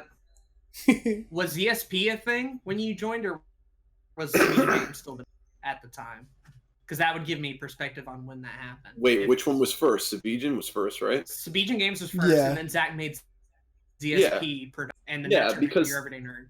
Because if you go back to that video where we do the dating video, you'll see that I even did it for him. I did like that transition because he was going into like the new avatar he was using, so I was like That's kind of true, displaying yeah. that he's revamping his shit. Interesting. I mean, if you look at the time on that, I think that was right around the same time as like right after you That might just be kind of it, started up the actually. channel and you'd have made all those avatars. That's why I featured so many in that video because I was like, let's give them a shout out. These guys are starting a new channel. I'm going to help promote their gaming channel. Here's another question I have. Every time me and Zach from one form or another talk about like Lions Honor Gaming on this podcast, and we have talked about that damn channel for a while, from its Too many inception to times. where it's at now. Too much. But every time we do that, there's a comment from Cowfros like, "Yo, if you need any help, I'm over here, guys." Like, why are you emotionally in this Let's Play channel to the point where every time it's mentioned, there's like a comment from you? Hey, Like, I anytime wanna know why. I can help, I want to help because I I get think that. can. I get I'm pretty that. sure I can. 100%. But you were like, every time it got brought up in the podcast, like, I could Well, help, it's not just that. I think it's the easiest thing for me to ask for regularly to help Oh, with. But like, I mean, okay. if you think about it, I ask you guys if you guys need help with anything. I've like probably asked each of you individually if you need help with certain things. No, You true. definitely have, and it's like I appreciate it, and I definitely want to have you help us with a little bit more of the lines on our gaming stuff at some point. Like legit, I just like editing. It's just something I like doing. I mean, you guys are just as well to be like, yeah, no, I got this one. Okay, that's cool. Just throwing it out there. You guys say that you're overwhelmed. I'm sitting here at work, nothing to do. I could just, edit it for you. Well, believe it or not, a lot of the time that we say we're overwhelmed is when nothing happens on LHG. So, like, there's periods where it's just droughts a lot of the time. Well, and we could have. We're bringing it up. Like, we have to. Yeah. What's up? Since we're bringing it up, you guys need help. Let me know. Yeah. I might send you some stuff soon. I've got some shit sitting in the backlog for LHG that I just have not had the time or the motivation to do, and I'm like planning on getting to it soon. But I might send you some stuff soon. Yeah, my sly plan here is for you guys to just need me to show up in your content more and more, and I'm just that special guest, and you're just like, hey, Cowfro's back, and it's like great every single time, and then like after a while it's like again, and then like I'm gone for a really, really, really long time, but then it's like, oh, he's back, and he just came back from that horrible surgery. He's back, everybody, or something real. I don't know, whatever. It's right. It's a bit weird when I think about, like, if I need Zach, Jay, or Parker in a video, right, I can do it like instantly. You can be like, oh, you want to do this? And they'll be like, yeah, and then we'll plan it, and then we'll do it or whatever. But for whatever reason, I always kind of associate you with like your own community of people, and I don't want to be like bothering. And I know that's not the case at all. I know you have been more than willing to help and collab and all sorts of stuff. I don't know. I don't think about it often enough to be like, yo, maybe I should ask Cowfro. The thought didn't come across my mind. I don't have a community of people. I mean, those are my friends from like, life. Everybody like that's not my friend from real life on there. You probably already know them anyway. Like I have a very small Discord channel if that's who you're talking about. Right. I just didn't want to interrupt or get into that, and I know you're working on stuff too a lot of the time. So that kind of stuff. I like keeping myself busy. If I don't keep myself busy, honestly, I get depressed. Like I like to stay busy. I get that completely. That's an actual move. Yeah. So, it's true. Like, honestly, like I like to stay busy. If it's something I can do that I enjoy doing, that's why I'm always like, give me an editing job. That is like literally my favorite thing to do. Like I literally get joy in like just scrolling backwards on the timeline and hearing someone talk backwards and like laughing about it. I'm like, this person sounds like an asshole. Like if you listen very, very carefully, I manipulated all of you to say weird things during the Mystery Science Theater portion of that video. Like, especially, he almost sounds like he's saying something racist if you listen carefully. He's not, but man, I had so much fun editing. It was so much fun. Glad I know that. Don't worry, it's not, no, and it's funny. And I think if you listen to it, you're probably just gonna like it's not bad. It's one of the 1,000 things I probably missed in that video. So I'll tell you exactly when we're done with the podcast, but I don't want it to be taken the wrong way. Like, go watch the video if you really want to see. You're only gonna laugh. That's all. So I guess one of the last couple of questions I have is just about, like, obviously sort of an old YouTube guy, but still continues to do it nowadays, and sort of watching the system and watching it grow. What are your new YouTube like pet peeves? Like, what bugs you about the platform? What do you not like? What do you like? That sort of shit about YouTube in 2019. Now that you're like still doing it and still. While I think of a real thing, I guess a thing that's not really a big deal is that this guy Cowfro on YouTube. An asshole. He says he's a cow with an afro, but I've heard he's actually human that's going bald. So. Look. Gas scandal. Yeah. I'm like, I'm Cowfro. People are pretty soon gonna be like, why though? You're bald. Like it's Are you actually going bald? I'm getting there. I'm definitely going bald. Like I'm about. That shit scares the fuck out of me, dude. Long Jew curls on the side, and it's like the same good look. Dude, I got so many people on my mom's side of the family that are bald and that go bald, and I'm so scared. No. But a lot of them have also done like hard drugs, so I think part of it could be that. I think part of it could be that, but I'm so scared. Well, I don't know if hard drugs have anything to do with it, because I wouldn't say I do any hard. I'm with it, but yeah. No, I think you're good. I'm just saying, like, family related stuff, like that might be the issue, but I also know that on your mom's side of the family is where you get your like hairline genes. Well, they I'm all just have like- their hair on my mom's side, but my dad is bald. Okay. So, I mean, I don't know. You might be fine. Okay. My brother's got a full head of hair, but he's 3 years younger than me, so I don't. Fair. Yeah. Shit scares me so much. I'll be like in the bathroom and I'll just be looking in the mirror and I'll notice, I'm like, wait, is my hairline like, is it higher than it usually is? I don't know. I'm like, fuck. Yeah, best not to think about it because you're only gonna. Right. If it happens, it happens. Yeah. And then you're just gonna see You know what? full Just beard buy a and blade and clean-shaven get used to head. shaving it because that's where I'm at right now. It's like I know Right, how to that's shave where it I'll all get off to, myself. I but- should just do it, but there's that ugly beauty mark. I don't know. So many Am I questions. going to be able to still pick up women at all with a bald head? That's a whole new confidence thing I'm not ready for. I don't. God. Right. It's a big Just wear a And I got beanie. the full beard. I'm just gonna look like a heavy metal dude. Yeah. And it's like, okay, I better lose some Trying to weight. deal with the fact that I've first. hit like middle age is like, oh God. No. Oh, Jesus. It's all downhill from here. Yeah. Like it hasn't been Right. already, but yeah. Yeah.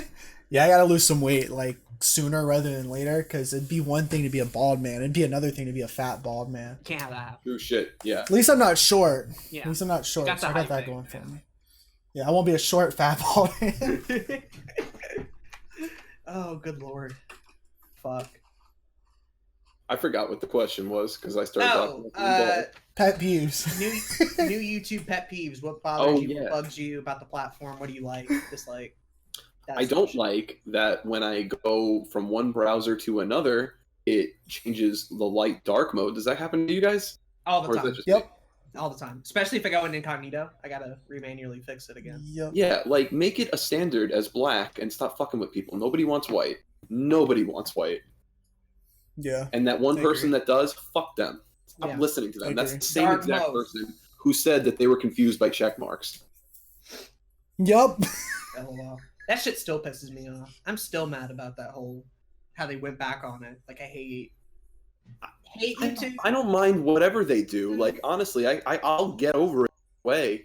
You're gonna take my goddamn stars away, but still, like this is so stupid that they did it in the first place. It's like, could you work on something that's actually important? Yeah. Well, I'm not even. Exactly. I'm not mad that they took it away. I'm mad that they. I'm mad that like they finally realized that this checkmark wasn't an important thing. Took it away, and then after one day of angry Twitter bitching, decided actually.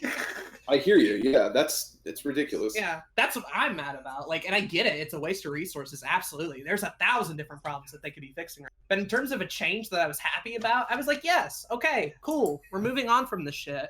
And now we're not anymore because of like backlash of dumb shit. Like, these are the same people who get mad at the subscriber count not being oddly specific and it's shortened down now. And they're like, well, why the fuck can I see every individual number?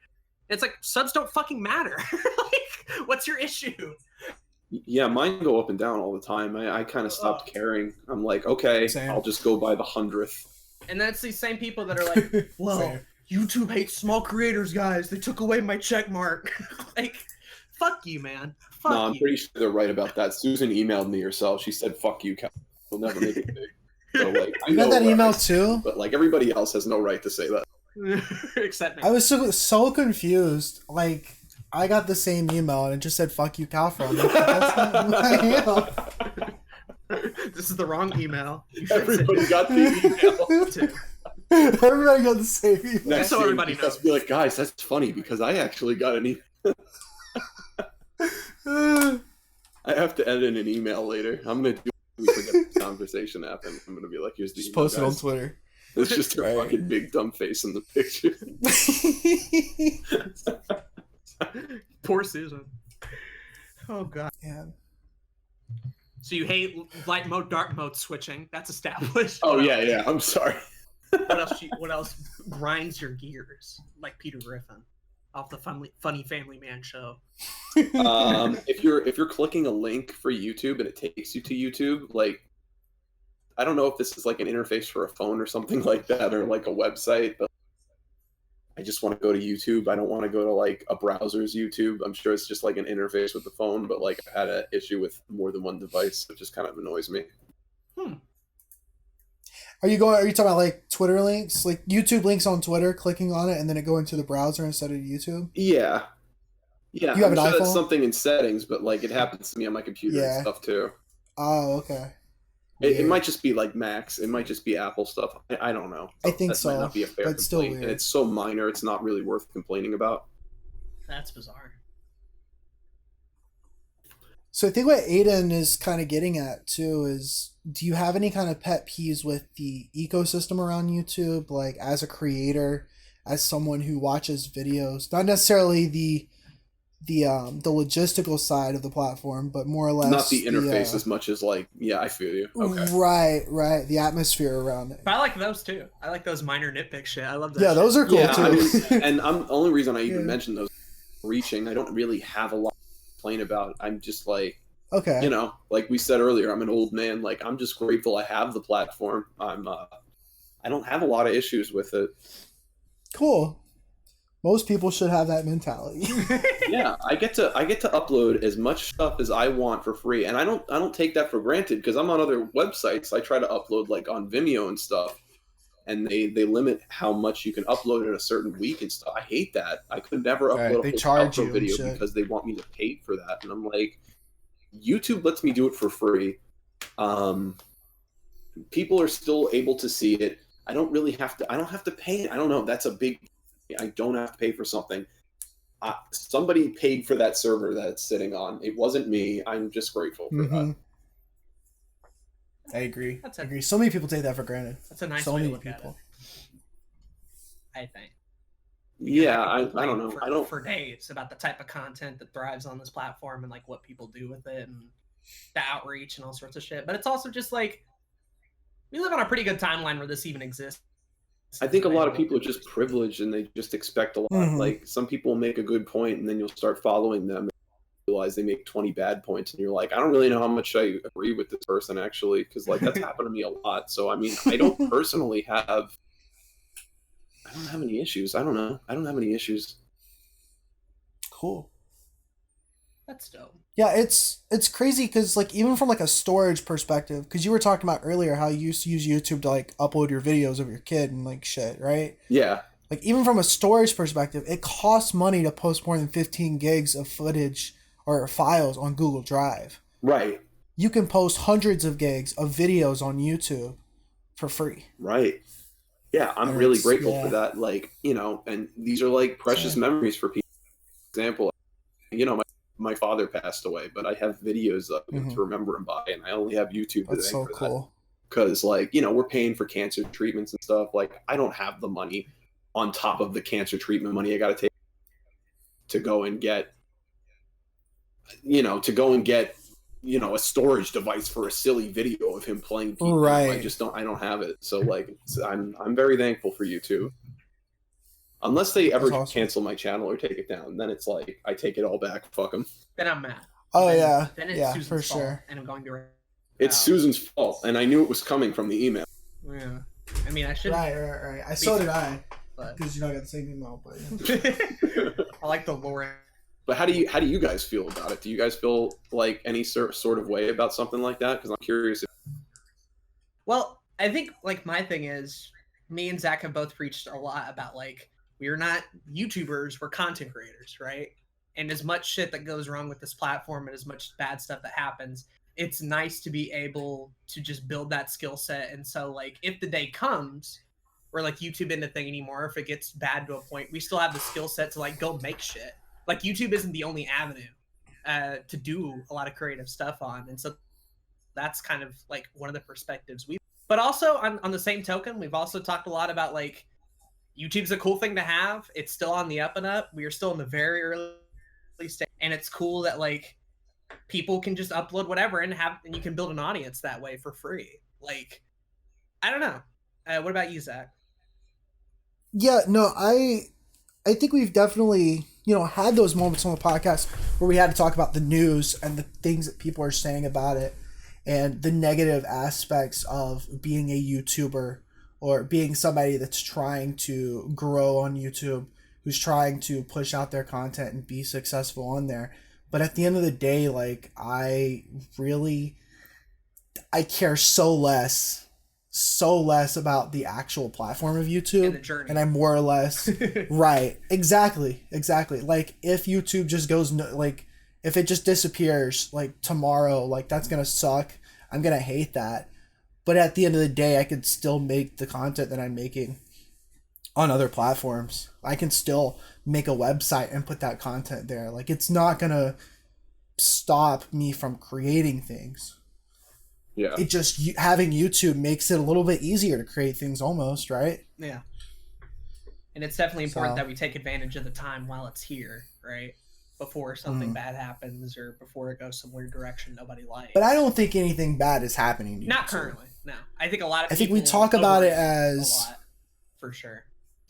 Right. I think we talk about it in a perspective of if something happens, because when you're trying to make an entrepreneurship thing out of your creative stuff, like you want to make sure that people are weary of what could happen. But I genuinely don't think YouTube's going anywhere for a very long time. Yeah, No, I still think you're- we have you're another probably right decade about or that. two. At least. Right.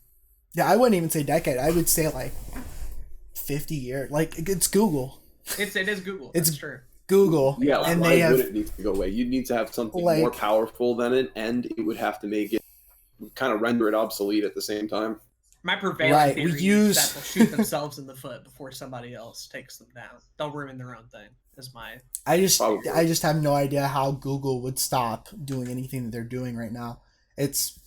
Most people use Google Chrome. Most people use Google as a browser and a search engine. A lot of people have Android devices. That's directly Google. They're trying to get into the video game space, and YouTube is it's going to be a bigger search engine than Google itself at some point. Yeah, Like in 2 years, they're expecting it to be bigger than the actual Google search engine. So like, I just don't see it going anywhere at all. But there's definitely things about like the platform that I wish were better, right? Like we could still criticize it and still be like, yo, For sure. I wish a lot of things were better. I wish YouTube Studio had the features of the YouTube Classic Creator Studio, but it doesn't. So I have to keep swapping back and forth like I'm a Neanderthal. Like, oh, this one didn't have playlist. LOL. Let me go back to the old one for half a second and then switch back Right. because the new one has good analytics or like, yeah, yeah. I Yeah, can definitely again, complain about that. like I think there are definitely issues with it for sure, but like is anything even remotely close to not now and probably not for a while. You know? And it's the more I spend time complaining about that, the less time I'm making the things I want to be making. Right. And that's what I try to like tell other creators that are complaining about YouTube. Because Maximize there's so the many time. people. Yeah, There's so many people, especially smaller like channels and stuff, that just complain about everything. And it's like, what if you didn't complain and just like made videos, dude? yeah, or at least complain Yeah. more efficiently, like I do. Edit your video while you complain. Mhm. Exactly. Turn that into content. Content. I complain about That's how I my did the life, but I have Mario a video. I was like- podcast. Game. I'm gonna rant about it in my car, and then I'm gonna take that audio and I'm gonna turn it into a video. There you go. There you go. I guess bouncing off of that, like, what like YouTube advice would you have for people who are listening to this podcast who want like a little bit of who have heard about you before and other forms of podcasts and the type of content we do and want to know like, yo, that Cowfro guy pretty cool. Wonder what advice he has on the whole YouTube thing. What would you say? Well, I would say my best advice right now, without sounding like I'm S and Major D here, is if you haven't watched like the last 20 episodes of this specific channel we're on, definitely watch that, because you guys put into context exactly what people need to hear in kind of a short bite-sized version. Because like for me personally, I can tend to ramble on a little bit, but you guys kind of put it into a neat package. Here's what you kind of need to do. You don't have to do it. Way of going about it. Like it provides you ideas of what you can do. Like, so I would say look into what other people are doing. That's all I'm doing. I'm just kind of taking other people's ideas and running with it myself and seeing what I can get out of that. I'm no pro at what I do, but if you really want to set yourself apart, just do something other people aren't doing. So wait, what is it? Don't do what other people are doing, or do what other people are doing like you do. Like That's you said, really two up different. to you. That's really up to you to decide. There's no real answer. Right. Just do what feels natural to you, I guess. I mean, you're always going to be copying somebody whether you realize it or not. So I mean, you can copy people while still doing your own original thing. Like, you know, I started out with Cowfro trying to do video game donkey videos, and I was like, I don't want to be, nor do I have the ability to be video game donkey. What can I do to make myself different from who I'm kind of copying my ideas from to begin with? Because I'd be lying if I said I wasn't stealing some of my ideas from him. I don't want that to be who I am. So I think that's what makes me original. So that's what I'm saying. Maybe that works for somebody, I don't know. It's all personal at the end of the day, how people get there for sure. Yeah, I just saw somebody that inspired me, and I'm sure other people inspire other people. I know, you know, you guys have spoken about people who have inspired you. It's the same thing. I mean, you're kind of mimicking, in a certain sense, something they're probably doing, but you're making it your own.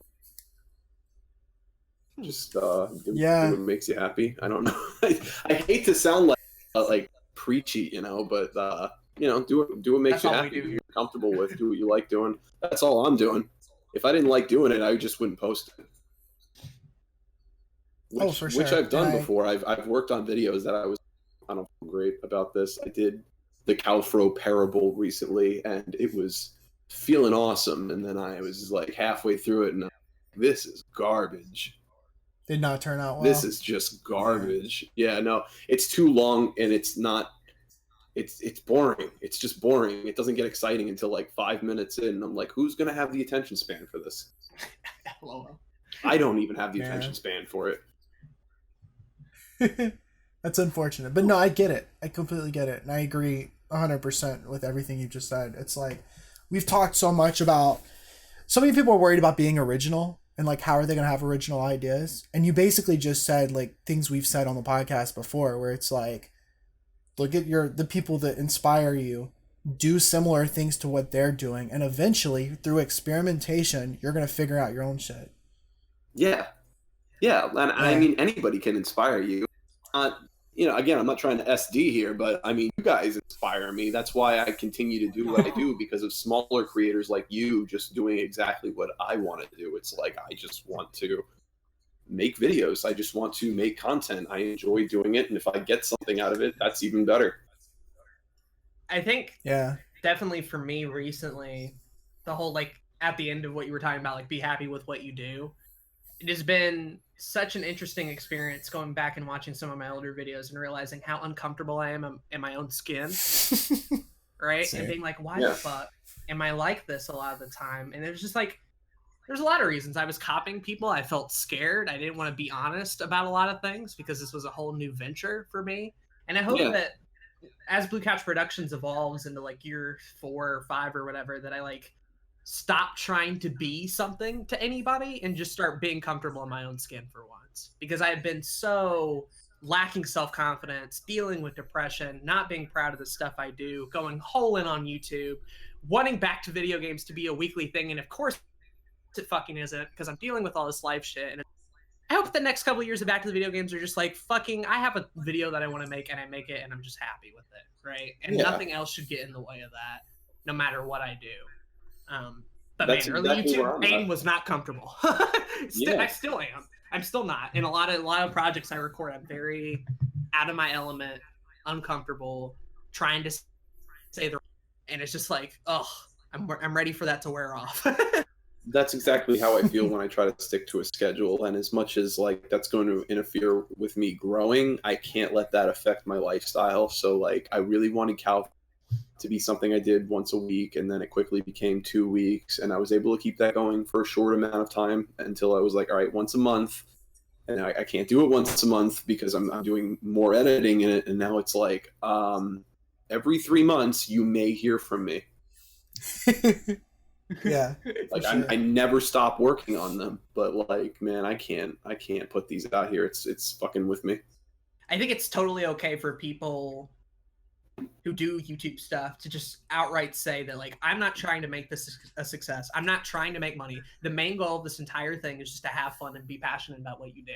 And if that's like your MO and that's your shit, like fuck Yeah. consistency, fuck quality versus quantity, fuck community management, fuck like 90% of this podcast. If your main goal on YouTube is to just have fun making videos and you enjoy that, you do you, fam. I'm all about agree. that type of shit because not everybody needs to be an entrepreneur. Not everybody needs to do a weekly show. Not Yeah. everybody needs to be like me and Zach on a journey or whatever. Like, do what you fucking love, man. You can get really burnt out on your stuff when you're editing. Feel like we were saying earlier, like, Oh, yeah. Okay, I've watched this so many times I can't possibly watch this anymore. But like my goal still also at the same time is to kind of make some sort of evergreen content so that like I can come back 5 months from now and watch that video and be like, wow, I really like how much editing or whatever I did to that video right here. I'm glad I put that much time into it. So like Right. I want to make stuff that's worth watching that I would totally tune into again. It's so cool to like in a back to the video games era for me to go back to any of these episodes and still be proud of like the work I put into it, regardless of how they turned out, right? Like I'm proud that I went through the trouble of actually getting the shit out there and have produced after years of saying I'm going to do highly produced content. And I imagine Zach feels the same way about your everyday nerd. You can go back to some of those episodes and be like, look what the fuck I did. All right. Like, this is awesome. I'm so happy how this turned out. Yeah. For sure. We watched Aden and I and Jay a little bit watched the very first episodes of Your Everyday Nerd. The first 6. And they're not good. The editing's just very minimal, and it's just they were very much good like for what they were at the time. Agreed. Yeah. I agree. A great kickstart to the show. But going back to them today, And it was funny. It was by trying to make it a daily show, it enabled me to put as much of them out as possible and really figure out what the show needed to be. But now, like, I'm starting to put more work into them. I'm starting to put a little bit more editing, trying to make sure the comedy's good, trying to make sure it's something that I really, really love. And it's not that I wasn't doing that earlier. It was just that I wanted to keep that consistency. Right. But now it's like, okay, this video that was supposed to go out yesterday didn't go out yesterday. I guess it's going out today. I still really like it, so it's going out. Right? So, yeah, I think that you got to be happy with what you're doing, or there's no sense in doing it, right? At the very least. Yeah. Cool. I have one more question. Go ahead. And I don't know about Aden, but I have one more question. And it is, what is your future plans with YouTube? I guess we kind of already talked about did a little bit of that. But like, I'm curious, like thinking about the next year, next 5 years, I don't know how far ahead you've thought about with YouTube. And I know that most of what you do is just because you really enjoy doing it. And if it becomes successful, that's cool. If it doesn't, it seems like you're okay with that. But I'm kind of curious, like, what do you have any kind of like, if the channel takes off in a year, 2 years, 5 years, like what you would do then? Do you have any ideas about that? Yeah. Well, my dad taught me that I should always have a plan. I should always have a plan, a 2-month plan, a 3-month plan, a 6-month plan, a year plan, and a 2-year plan. I'm not even joking. He's kind of pushed that my entire life. So that's how I live my life. So, cool. I mean, I have to wrap that whole YouTube thing into this whole plan that is my life. I mean, I'm only trying to make life better and better. I mean, I live in a rundown apartment right now, and I'm in the process of trying to get my own home at the same time. So I have to kind of take that into consideration at the same time. If at any point YouTube gets to a point where I can monetize it, that's going to change everything. But not for a very long time, because if it was making me any money, that money would not be spent. It would be put into some sort of savings, because I don't know what I would be making off of it, and I would think it's realistic to try to live off of that based off the content that I plan on putting out in the future. So my ultimate goal with YouTube is keep putting out content until I feel that I have a large enough library of facts, locations, characters, whatnot, to build a story. If I can build a story, then I can build a game. I have to be able to build a story first that a game can take place in my opinion. So, like I mentioned earlier, my goal is to build a video game. I don't know what the video game's going to be, but it's definitely not going to be the last video game I do either. After that already is my plan, so that so that I know that like my first one's going to be not great no matter what I do. I'm practicing, I'm learning whatever software I'm working on so that I can try again with something else, whatever that's going to be. But I don't want to spend all that time worrying what the story or the characters are going to look like. It would be much easier to just take from my own lore, to take from the stories I had fun building when I was younger, and now make those into characters, because I don't know how creative I'm going to be when I'm an old crotchety man, but I know that my work ethic will still be there. So if I can put all of that stuff that I enjoyed making while I'm, at this age, into like a video game that people could actually play out and enjoy, and kind of be like, oh, it's, from those videos that he made when he was younger, this is really cool. That would be really cool for me. So I guess my plan in the next 2 years is to start learning, like taking classes so that I can learn to like code, whatever that may be. I'm not sure it's necessarily going to be coding. I think I'll probably start smaller, like with Unreal Engine or something, and try to understand how the 2D side scrolling kind of stuff works. I don't know just yet. Mm-hmm. But I would hope within like 5 to 6 years I'm working on that project.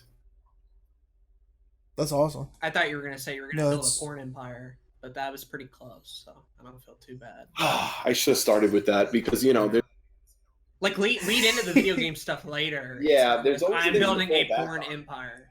My problem is we already did the podcast, so somebody could have stolen that idea by the time I can get my hands on that much rubber. I'm going to need a lot of rubber, and I don't know where else to get it besides China right now, because Trump's in charge. We can get anything we want from China right now. So I gotta take advantage of this while I can.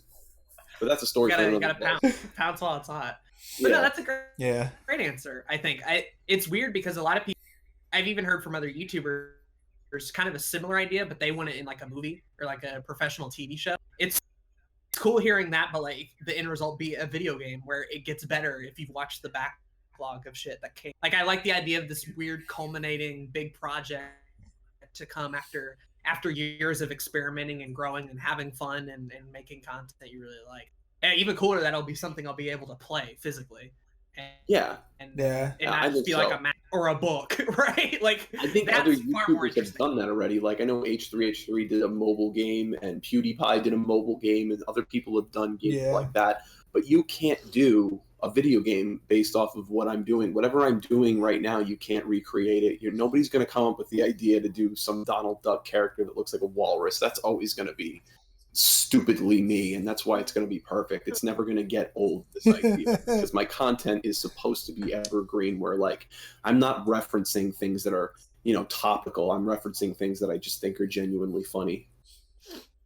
So hopefully for sure that crosses over nicely. That's what I'm hoping for, at least. Dope. No, I really like that. Like I'll get bored at work and I'll be like drawing out with that. Attack and shit like that, or how I want enemies to attack him and stuff. Like I've been thinking about it for a long time. Yeah, that's really cool. I know you taught me a little bit about like the game idea, but it's cool to hear it like completely in context. And having that plan attached to it is really cool. Well, thanks. I think so. Yeah, man. Anyway, it's about time to jump into the comments section. Oh yeah. Yeah, we have a comment from our good pal Cowfro. Yeah, I'll take this one. We thought we would get the guest to read this one. I'll read this one. So go ahead and take it. Because you guys got one. You guys got a biography from Patient to read. So I'll just go ahead and do the Cowfro one. Yeah, we'll read that next week. Yeah. Okay. You guys ready for this? I'm gonna do my best Cowfro voice. I'm gonna try my best to sound like him. God damn, you're a handsome fella. How do you do it? Bless that fine ass of yours. Wow, that was a really lovely comment. I really appreciate that. They were definitely directing that at me because of, it says right in the beginning, let your special guest read this comment. And I have to agree. Cowfro does have a fine ass. I haven't seen it up close, but I hope that one day I'll have the opportunity and that I can also You guys are always welcome to visit. I got a stage. Come visit me sometime and we'll all record something stupid. We'll record Jerry Springer on stage. I'm concerned. I'll give everybody an animal mask. We'll get you guys out on stage. We'll bust out the big camcorder. We'll do a fake Jerry Seinfeld thing. It'll be great. Not Seinfeld. What am I talking about? Springer. Springer. Yeah. It's all the same thing. Jerry Seinfeld, Jerry keep it Springer, Jewish. they're the same. That's the same shit. Same person. We'll keep it Jewy.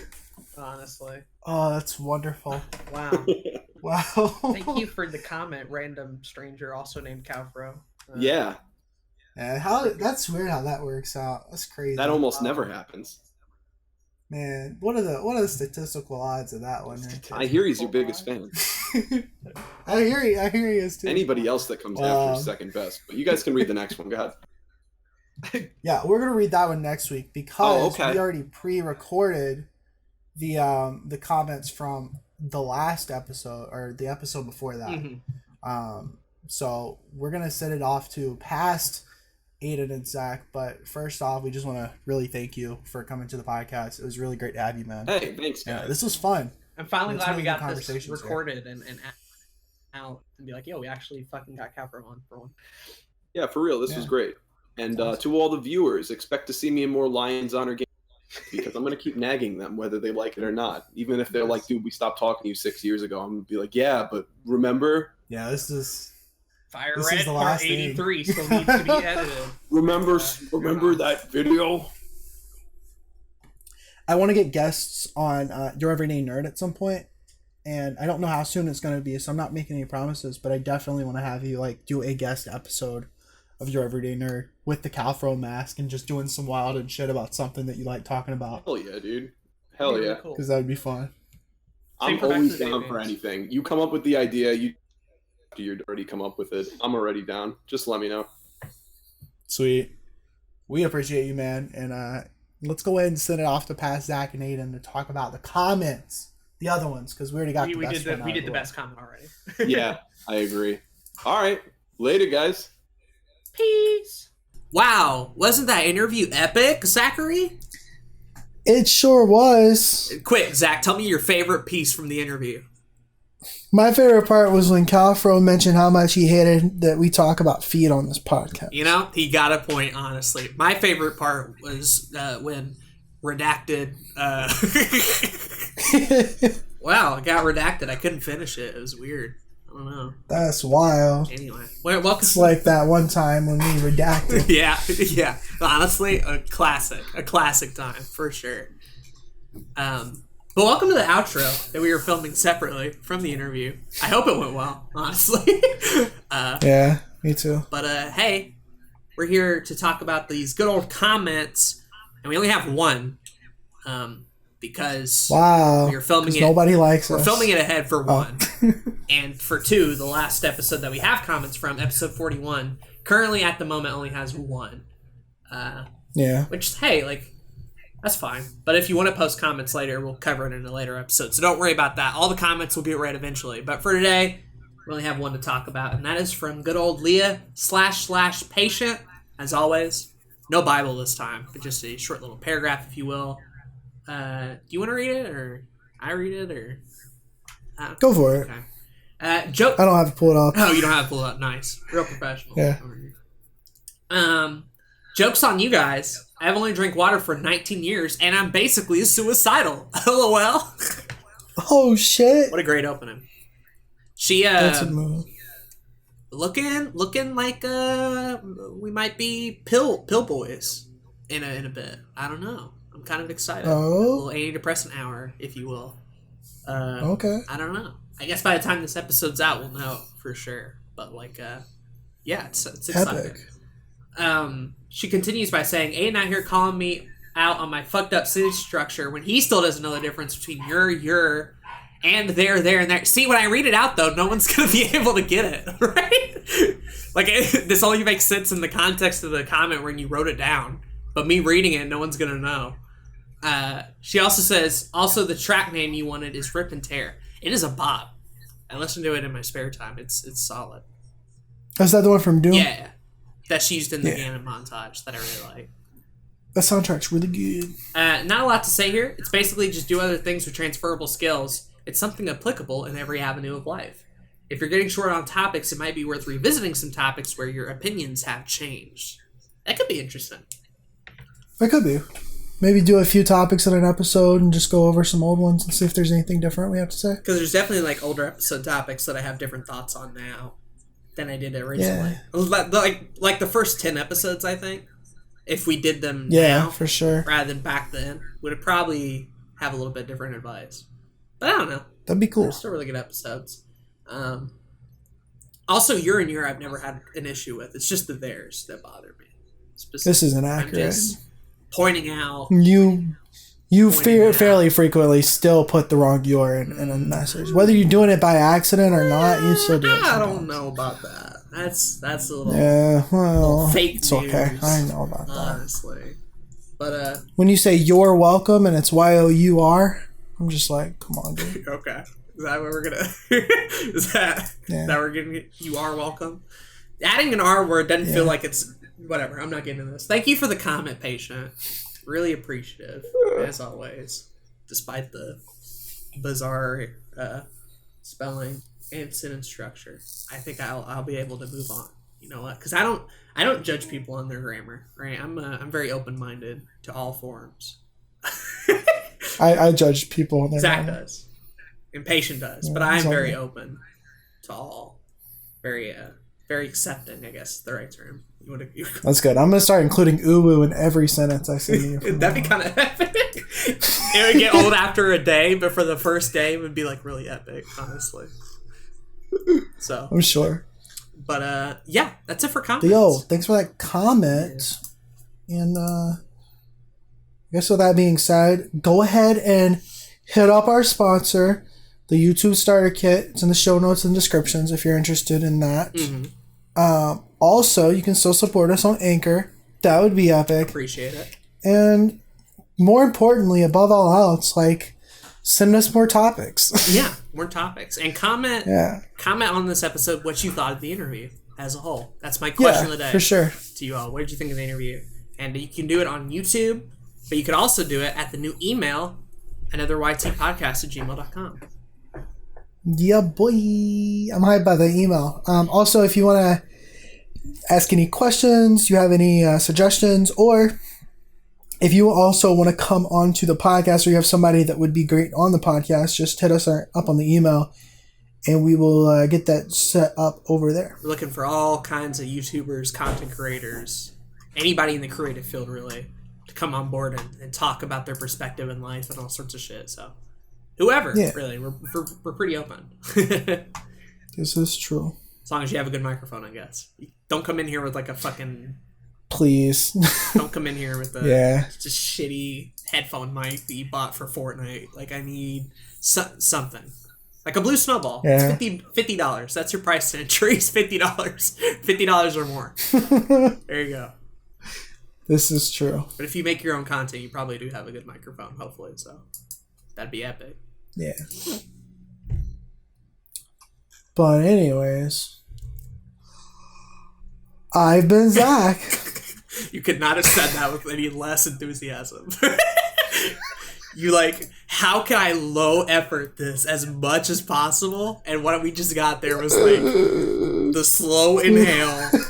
I'm Zach. What an end, everybody. Aren't you thrilled? Aren't you satisfied with that ending? Let me do my own version. And I'm Aden Matthews, I guess.